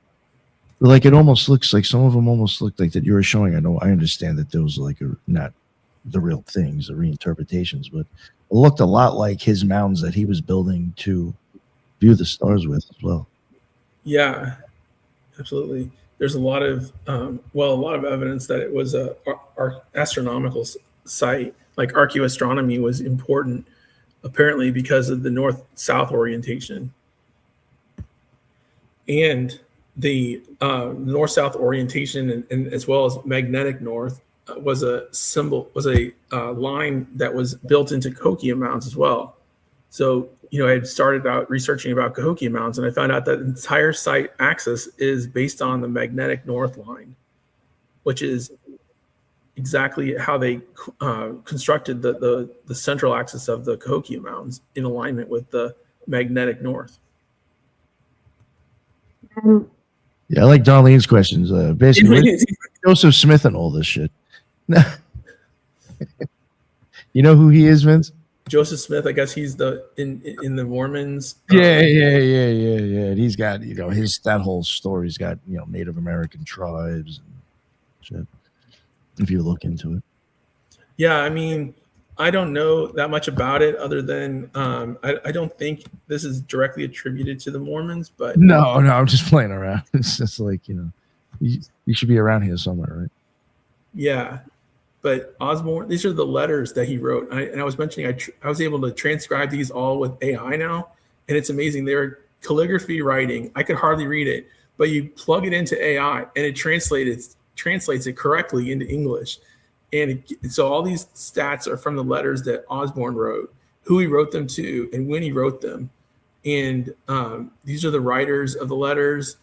It talks about the groups, the quantity of letters through time, and this map, this graph shows how many letters he wrote and when the important events happened, and the relationships, the letters. It can even read the relationships, whether it's a positive letter or a negative letter. It can tell you. And so this graph here depicts the letters that are positive and the ones that are negative. And guess what? The negative ones were to the Smithsonian. Basically, all the Smithsonian letters are negative, but the majority of all the others are positive. And so the summary for the anti-authenticity argument is that this is an institutional conflict. It's basically one museum versus another. They both want the business. They didn't want the other one to succeed, so they undermined each other.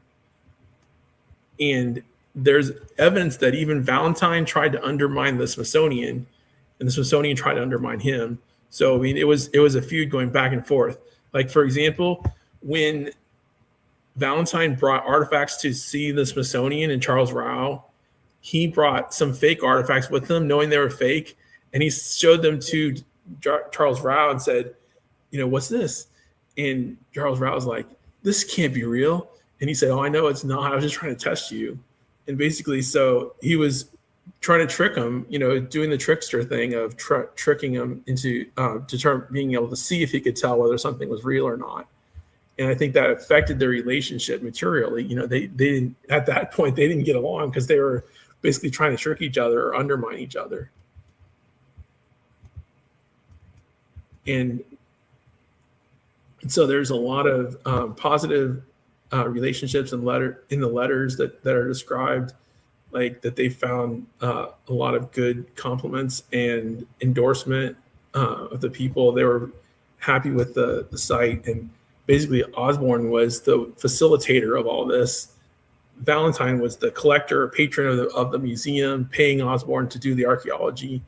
He had contracted these other people to help to collect the artifacts.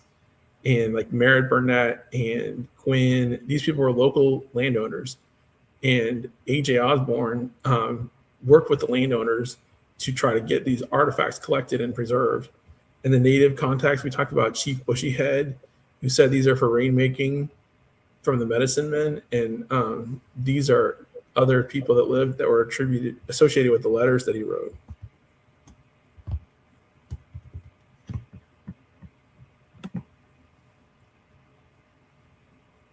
And then I was able to correlate the Photo Bucket album with the site as well, just to show that I was able to add detail to the catalog from the photos that I took in Photo Bucket to show the artifacts. Some of them, like this one, it's an 8-stem pipe bowl. So literally it has 8 pipe stems coming out of this pipe bowl that was for smoking. There's banner stones, hand figurines. Fucking party time with that one. You got to test that one. There was more than tobacco in that, I'm sure. Yeah, it had to be something really good in there. Yeah.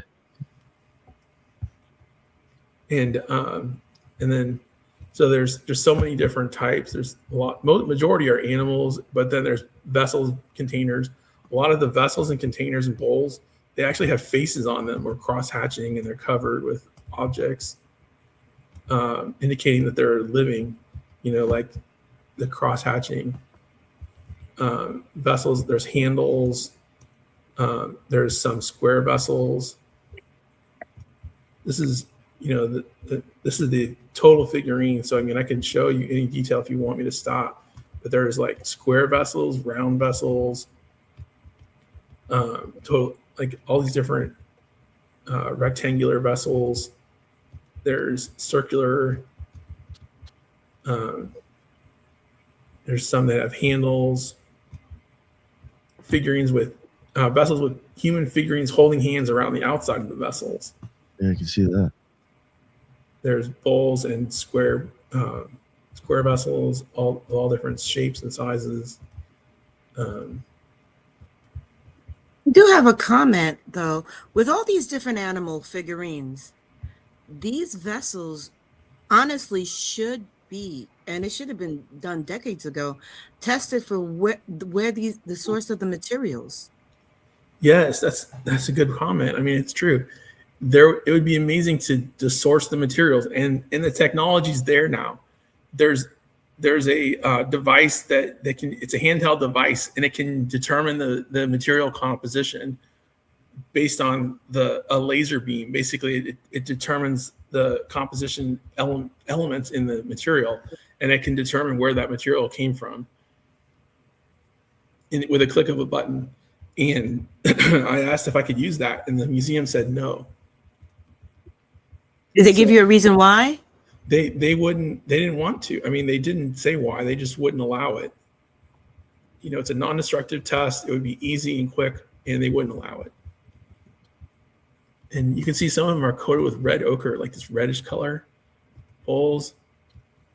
All of these pottery bowls some of them have zigzag pattern like lightning. You know, this is the 978 remaining objects that I'm showing you because there's just so many. But how many did you say was missing? There's, I think it was around 30 or 40. Had the list at the beginning of this. But see, then there's like square boxes, bowls.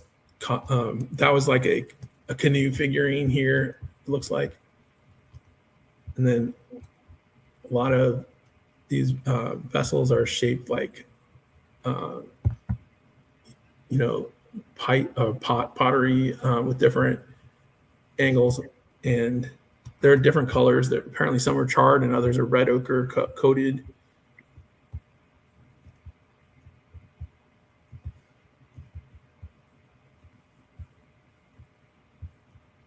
There's some that have faces on the side of them like that.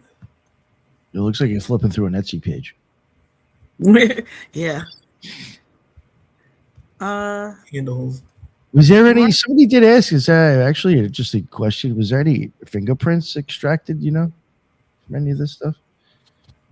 I'm not sure. I mean, fingerprints. Yeah, but I'm thinking out of it as like I wonder if there was a print left in the clay, more of like that, not that it's actually like, you know, there was a fingerprint left. Well, buried. Come to think of it, T.R. Kidder was given a presentation one time over at St. Louis about Poverty Point, and he said one of his favorite discoveries is a fingerprint in the clay, like of a pottery vessel. He said he just thought it was amazing that the clay could preserve pottery fingerprint, and I'll never forget that. But yeah, I mean that's an example of it actually surviving with a fingerprint.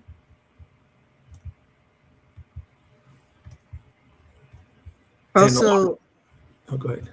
No, also Margaret also asked, because I think it was Margaret you took that from, Nick. Oh, might have been. Yeah, I saw it somewhere. She has another question. She said, any wheel thrown or all coil slab work found?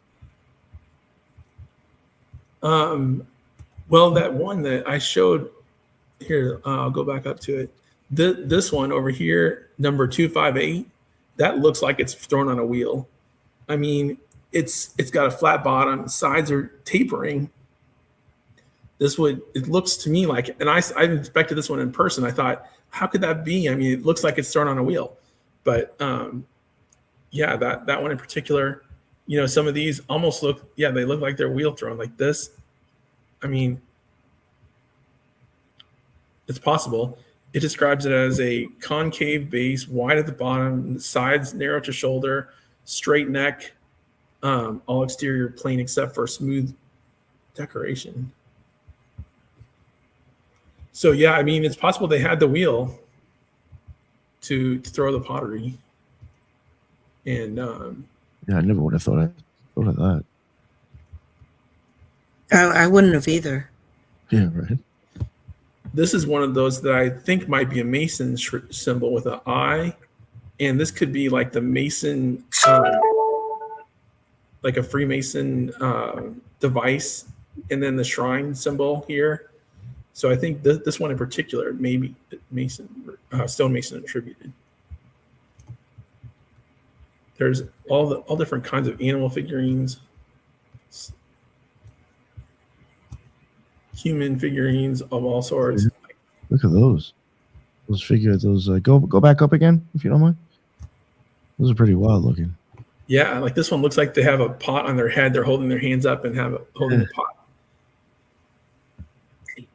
I just realized, you know how a lot of people always say, no matter where you go in the world and you find these artifacts, they look similar.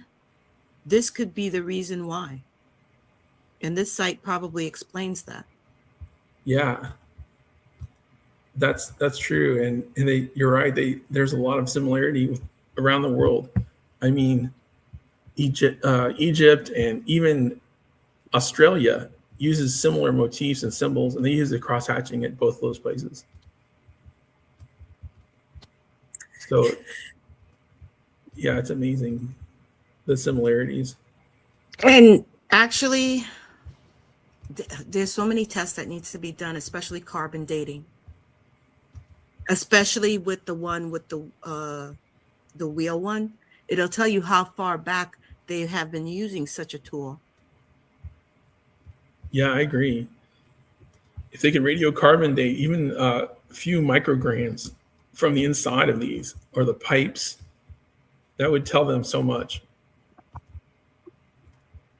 I have to ask you, how long have you been doing this research? Since about 2003. So 23 years. And you feel like you just hit the tip of the iceberg?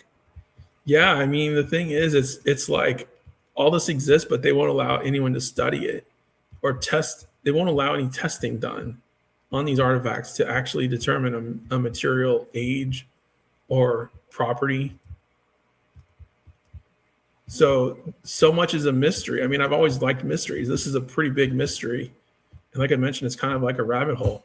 I mean, some of these are bright yellow ochre material, like they call this a bird figurine. And there's all different kinds of birds represented. And human figurines, they look like chiefs seated on a throne.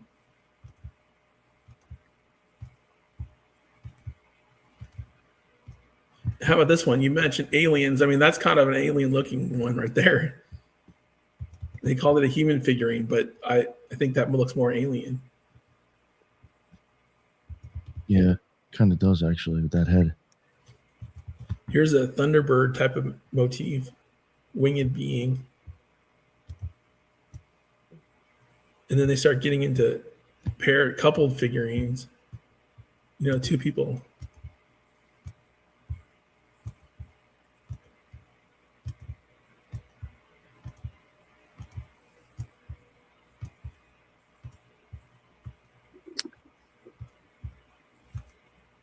People sitting on thrones and chairs.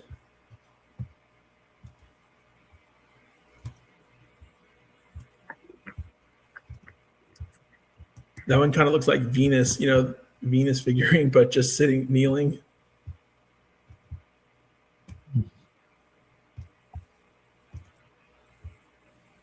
figurines are really interesting. Yeah, a lot of human figurines. Pipe smoking human that's laying down. Yeah. And some of them have looks like dresses on, like, you know, dresses. Yeah. Yeah. And one person holding their hand up. So there's one that's saluting. Mm. And then people smoking pipes. These are pipe smoking depictions.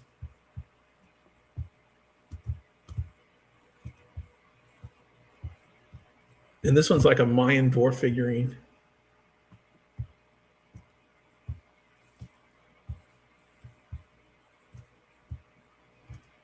Humans riding horses. There's several figurines showing that. You know, this one looks like they're wearing armor. I looked at this one close up, and it's literally like plated armor and an armor helmet. Would you think it was a close resemblance? It resembles a conquistador? Yeah, possibly a conquistador. or Chinese Ming Dynasty armor.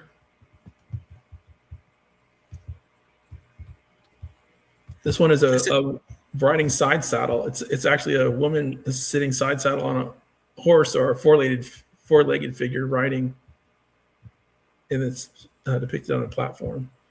And then look at this pipe. It's bigger than the person themselves, and it's like this giant pipe or bowl that's in the middle.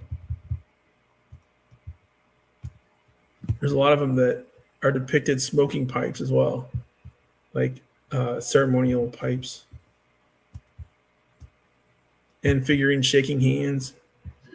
Yeah, they really need to test those. Not that I'm like, oh, pro drugs. It's just I have noticed just even recently, probably in the last year, like how many different areas or like certain things have been tested recently, and they're like, oh, we found THC in this person's pipe. We found THC at this site. We found these like areas where they were burning massive amounts of stuff at ritual sites. Oh, there was weed in there too. Yes. Yeah, it would be really interesting to test it and find out what's in there. And it could just be a swab that would take. It wouldn't destroy it. It would just be a quick test that could be done. And some of them are cracked, like these. These actually had been cracked in half, and there's red color inside the fresh cracks. Like the heat treatment would have been very high to change the color to red like that.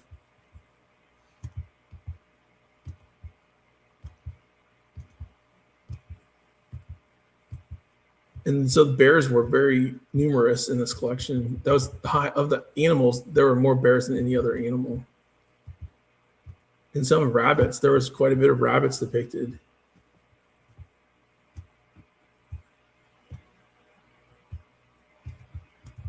Those bears? Yeah, bears. They seem to be holding on to something.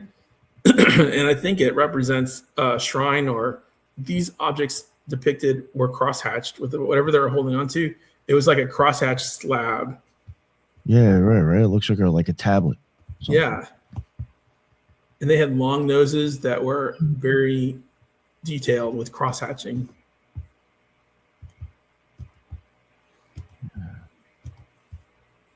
Almost all the bears, like half of them, at least, almost all of them up there, they were all kind of doing the same shit with something in their hand.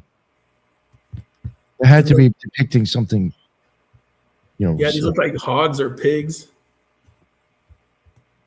And this one's a sheep over here, I guess. And so they're all different, but they're so unique, and they really have the artistry. Here's the one that's supposed to be a rhino. It used to have a horn on the middle here that projected up about an inch, but that broke off.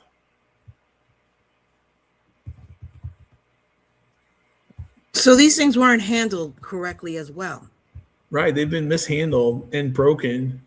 I mean, the fresh cracks, that's because someone dropped it and broke it in their collection.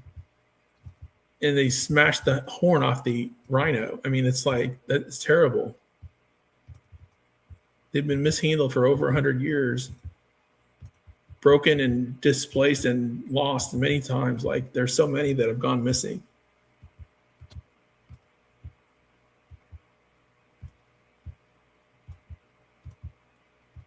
Bison are depicted quite a bit. And the sacred bison was important. And some like this are almost like a unicorn looking thing.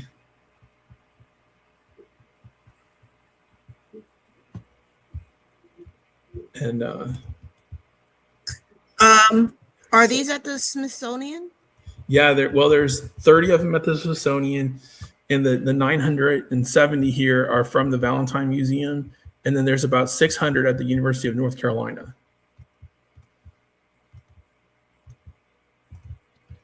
Yeah, there is a lot of these things. All different kinds of animals. And animal heads, like that were depicted. Bears, all kinds of animals that look like that might be a lion or something. And then there's aquatic animals too. Like that looks almost like an otter swimming.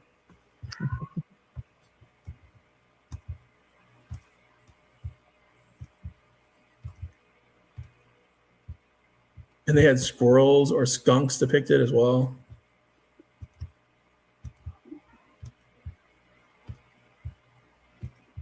And fish, there was a lot of fish figurines. There's a flounder. This is a flat flounder figurine. And whales, almost narwhals. This one has dots like a narwhal. A bull. This one has a rhino or bull figurine. Turtles.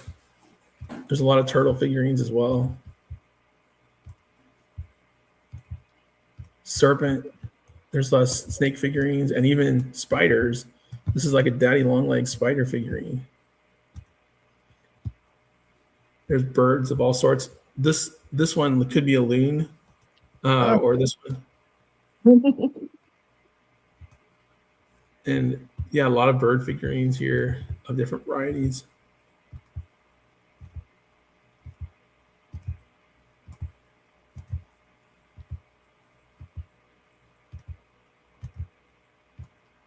You could admire the accuracy of these figures as well. Oh, There's yeah. a lot of great care that went into making them. Yeah, the accuracy, and I mean, even just to see it with a blurry image, it's just amazing. But to see it close up is even more amazing. The artistry and accuracy that went into these is incredible. They have like a tactile quality that is impressive to see, and they're all different of a high level of quality.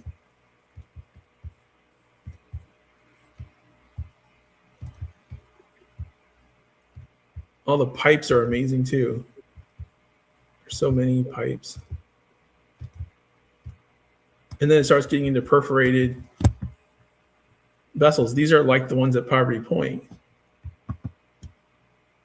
Perforated. Because what they would do is they'd put it in a fire and they'd stick a stick in there to be able to take it out of the fire. Once it heats up, then they would put it in the water and boil the water. So these are for the heating elements on cooking food. And these similar ones have been found at Poverty Point that are carved into effigies.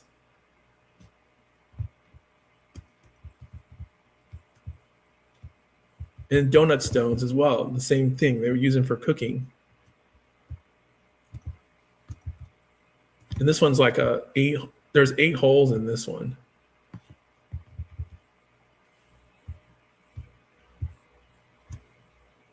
Some are shaped like arrowheads with faces and axes.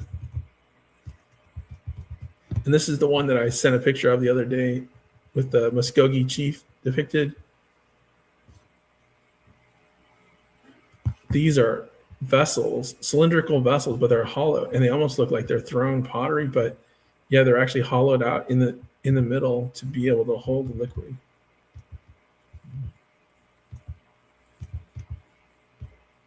And the pentagonal type of vessels, pentagonal steatite with a hole drilled through were important because that seems to be common to the Savannah River, Georgia site area. They had similar types that were used in heating of liquid and boiling water.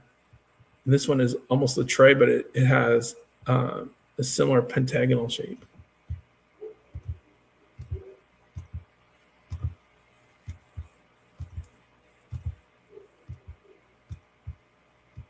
And then there's effigies with toads or frogs inside there. It's almost like they were using these to depict a frog in a bowl. And that is something associated with the hallucination qualities from toads in like the Sahara toad. They would use this in shaman ceremonies to hallucinate. Okay, party time. Yeah. That's where they had the hookah piece over there, that thing for the hookah. all kinds of axes. This is a banner stone called a lunar crescent banner stone.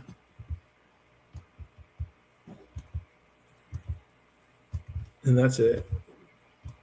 There's other ones are just fragments that they bagged up. Yeah, that was a lot of stuff. Yeah, hopefully it wasn't overwhelming. I just wanted to show that. Oh no, I did. Some of that stuff actually looked really impressive. Like those figurines, I actually do think those things are really nice. Yeah, and if anybody wants to see the slides on the letters that Osborne sent and kind of dig into it, well, it's available now online.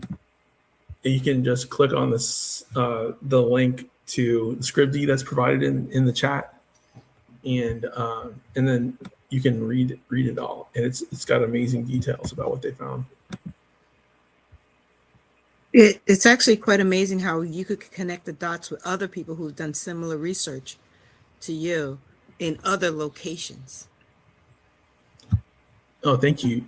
Yeah, the research has been interesting to connect it to the Australian cultures in the north part of Australia, and also even Africa. There's a lot of similarities in Africa. The Ivory Coast area of Africa has similar types of figurines that were made of steatite, and they were in honor of their chiefs, and they often covered them with cross-hatching. So same material, same subject matter, but just very far apart in the world.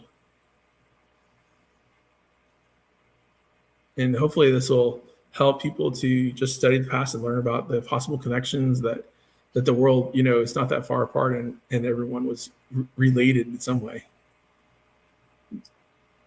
Yeah, no, I definitely think it shows that's that area you're looking at for sure. I think it shows a whole bunch of stuff coming together.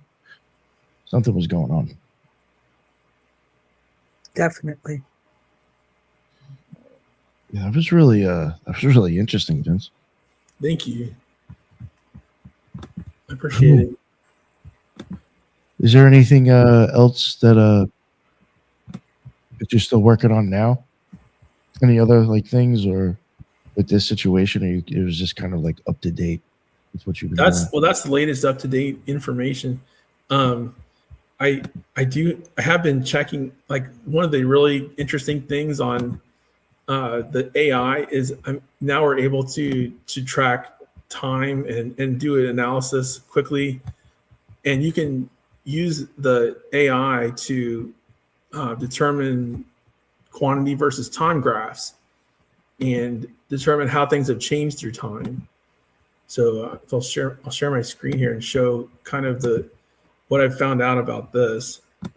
Is this clan symbol distribution map here shows the quantity of bear clans, the quantity of birds, wolves, hooved animals, and snakes.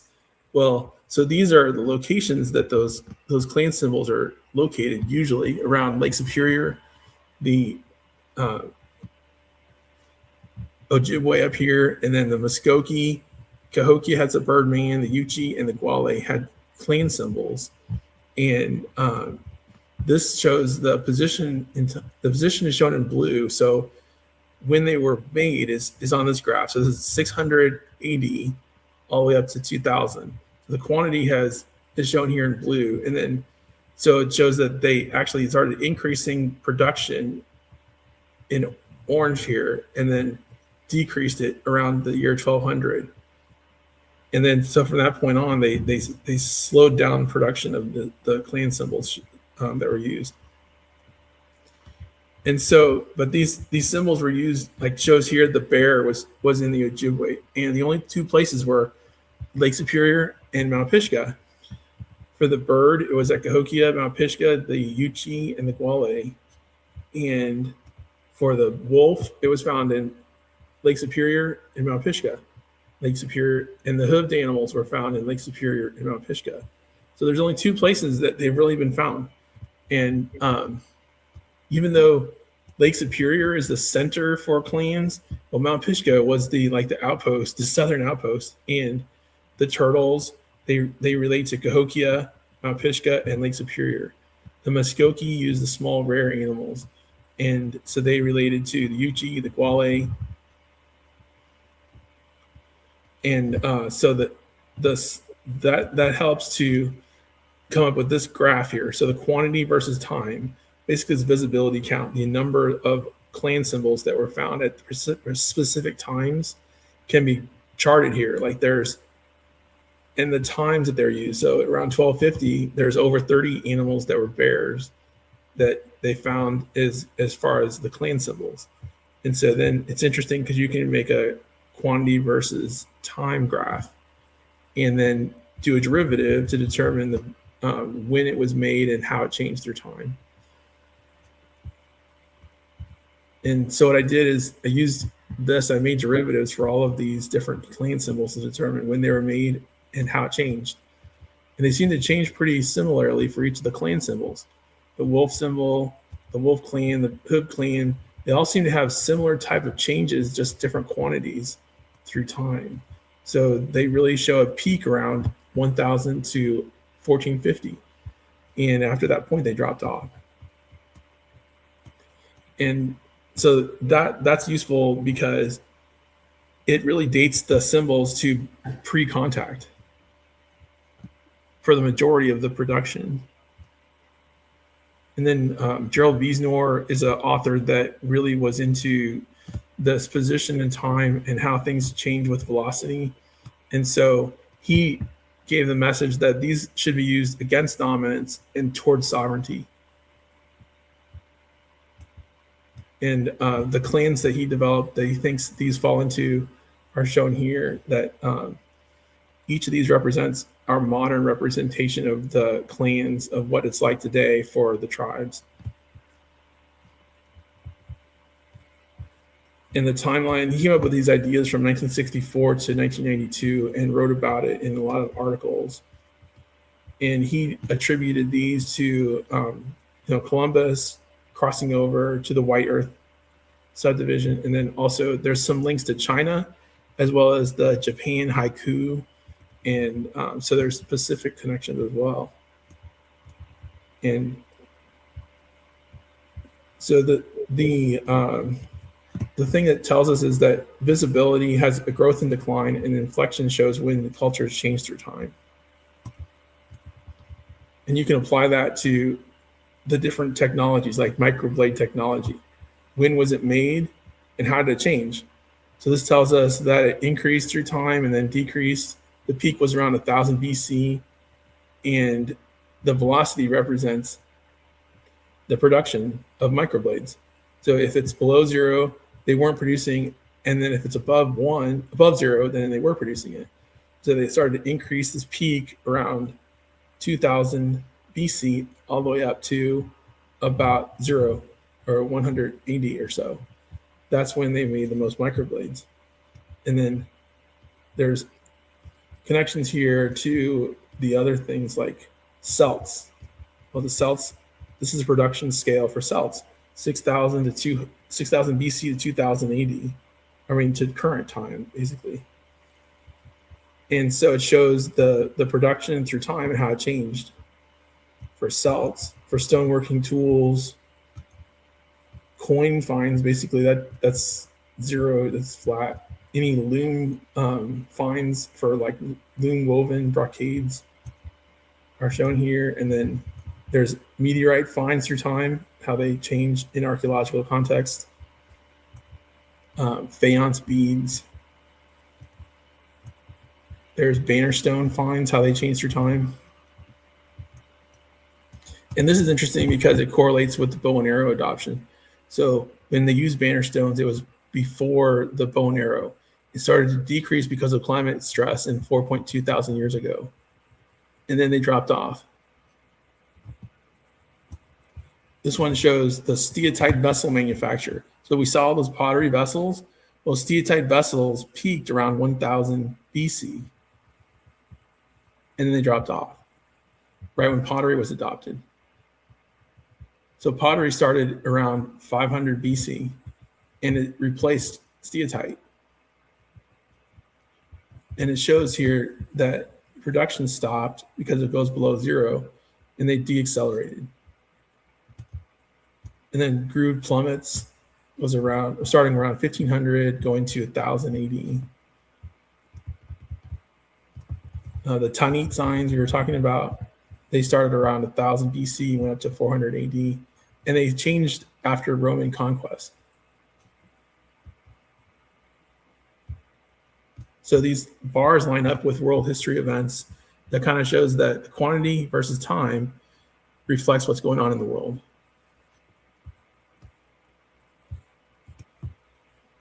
The myrrh archaeological finds, well, there's only been 4 places in the world that myrrh has ever been found. And it's very uncommon. Leomano, this is an interesting carve because it shows shark's tooth clubs found in Polynesia, how they increased to a high production. 22,500 clubs were found that were made of shark's teeth. And then they decreased.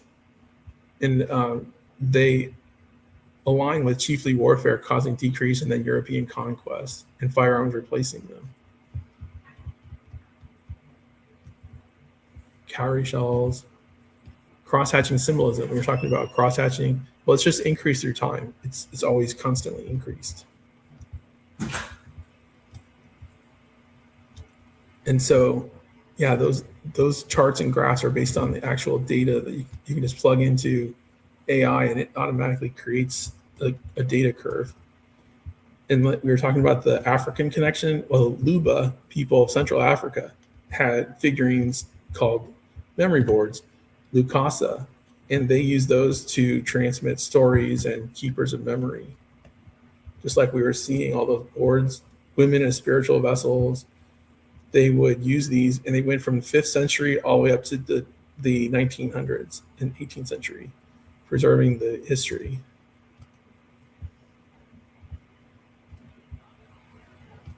And this is their curve about the time on when they were made. Starting around the 16th century, they increased production and they decreased. So their peak of production was around 1800. Or no, I'm sorry, 1700. So this is 1700, and then at 1800, they dropped off and declined and they stopped producing them.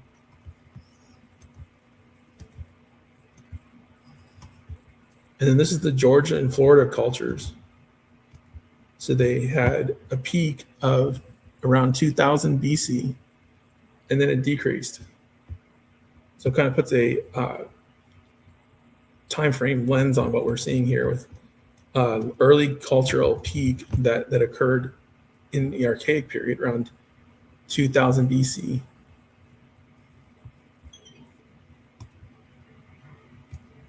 And the same thing goes with the South American. We were talking about South American figurines. Well, those are found all over the coast of South America. They had the same cross-hatching. And they're found in all these places, Corral, Aspero, Chora. These are found that started around 3000 BC, and they went all the way up to about 750 BC.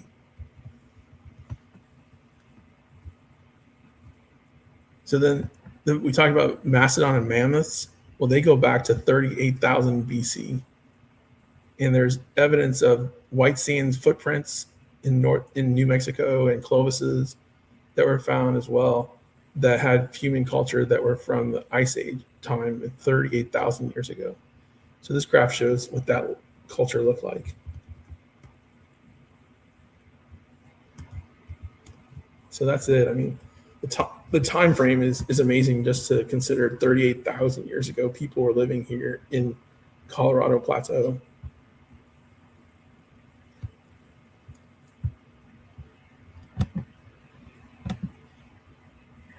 That's amazing the way everything connects too, and how far back it does. That right there could tell you the history. That goes along with the history of what was going around the world too. It coincides. Yes, it's amazing to think of all the cultural connection there around the world. It's prevalent. Very. Yeah. But yeah, thank you so much for having me. And thank you, man. That was a lot of stuff. That was awesome. Even that dating at the end was like really impressive. It shows like a lot of stuff. I'd say between I don't know 1600 to 2000 BC seems a lot going on in that area. I would say with like the stuff we were looking at, I'd say it all seems to fit in around there. I think. I could see how it could took you 21 years, and then you still got more to look at. Yeah. Oh my gosh. There's so much. And I mean, the great thing is ChatGPT has all this available. Like I made all those slides last week in ChatGPT. Like literally you can just throw them together. I mean, it takes an instant and you can make the information accumulate just by asking it to do that because it's so automatic. It's amazing. So yeah, it's incredible what AI has now. Yeah, that was an impressive show. Vince. Real. Thank you. Yeah. Is there anything else that you wanted to say or about this site before we start to wrap it up? Just thank you so much, and I appreciate it talking about it, and it's been great. Yeah. Hopefully, we stay in touch. And yeah, you gotta let me know when you have more stuff to present on it, or if you ever find something else you go crazy with, please let me know. Thank you. I'll definitely check it out. Lord, Judith, please let everybody know what's up with you. Vince, thank you very much for sharing this information. It is, I could see the rabbit hole. I don't know if we could just call it a rabbit hole. It's bigger than that, but we'll just say rabbit hole. You could find me at Spreaker, X, and YouTube as The Loon. And once again, thank you, Nick, for having me. No, of course. No, thank you for coming on. I appreciate it. That was fun. That was definitely some interesting shit. Vince, please, sir, let everybody know, I guess, anything you want to promote or if you want to let people know where to get in touch with you or anything. Thank you. Yeah, I'll be available on chat, or I mean, if you look at the text or the comments, there's a link to the slideshow, and you can go on there and read about it. If you click on there, I'll have updated my slides and add in new information all the time. So yeah, I really appreciate it. Thank you. One thing I do want to ask before we let you go, have you been like trying to send this or present any of this information to like people that actually like, matter, or they're like trying to get people to look at it and be like, maybe there's something here? Well, I've been trying to get a hold of the Smithsonian and the Ballantyne Museum and the University of North Carolina, and all of those are like talking to a brick wall. Where they curate this stuff, but they won't allow anyone to study it or look at it. And it's partly because of NAGPRA. So, I mean, I think NAGPRA rules changed the ability to study it. So luckily I got in before that rule took effect, kind of, and I was able to study it. But I still think it should be more study done. Oh, for sure. Well, hopefully maybe you'll get somewhere with it one day, maybe. You get something, looked at afterwards. Yeah. After all this. But thank you again, Vince. I think it was amazing work. I think it might have been more than you did last time. It was really impressive stuff. So yeah, thank you. Appreciate it. Thank you, everybody in the chat. I appreciate the questions, too. And Judith, thank you for seeing them. I appreciate you keeping an eye out. Great co-host. Yes, thank you, everybody, for showing up. That's why we go live. And until the next one, everybody be well. Later.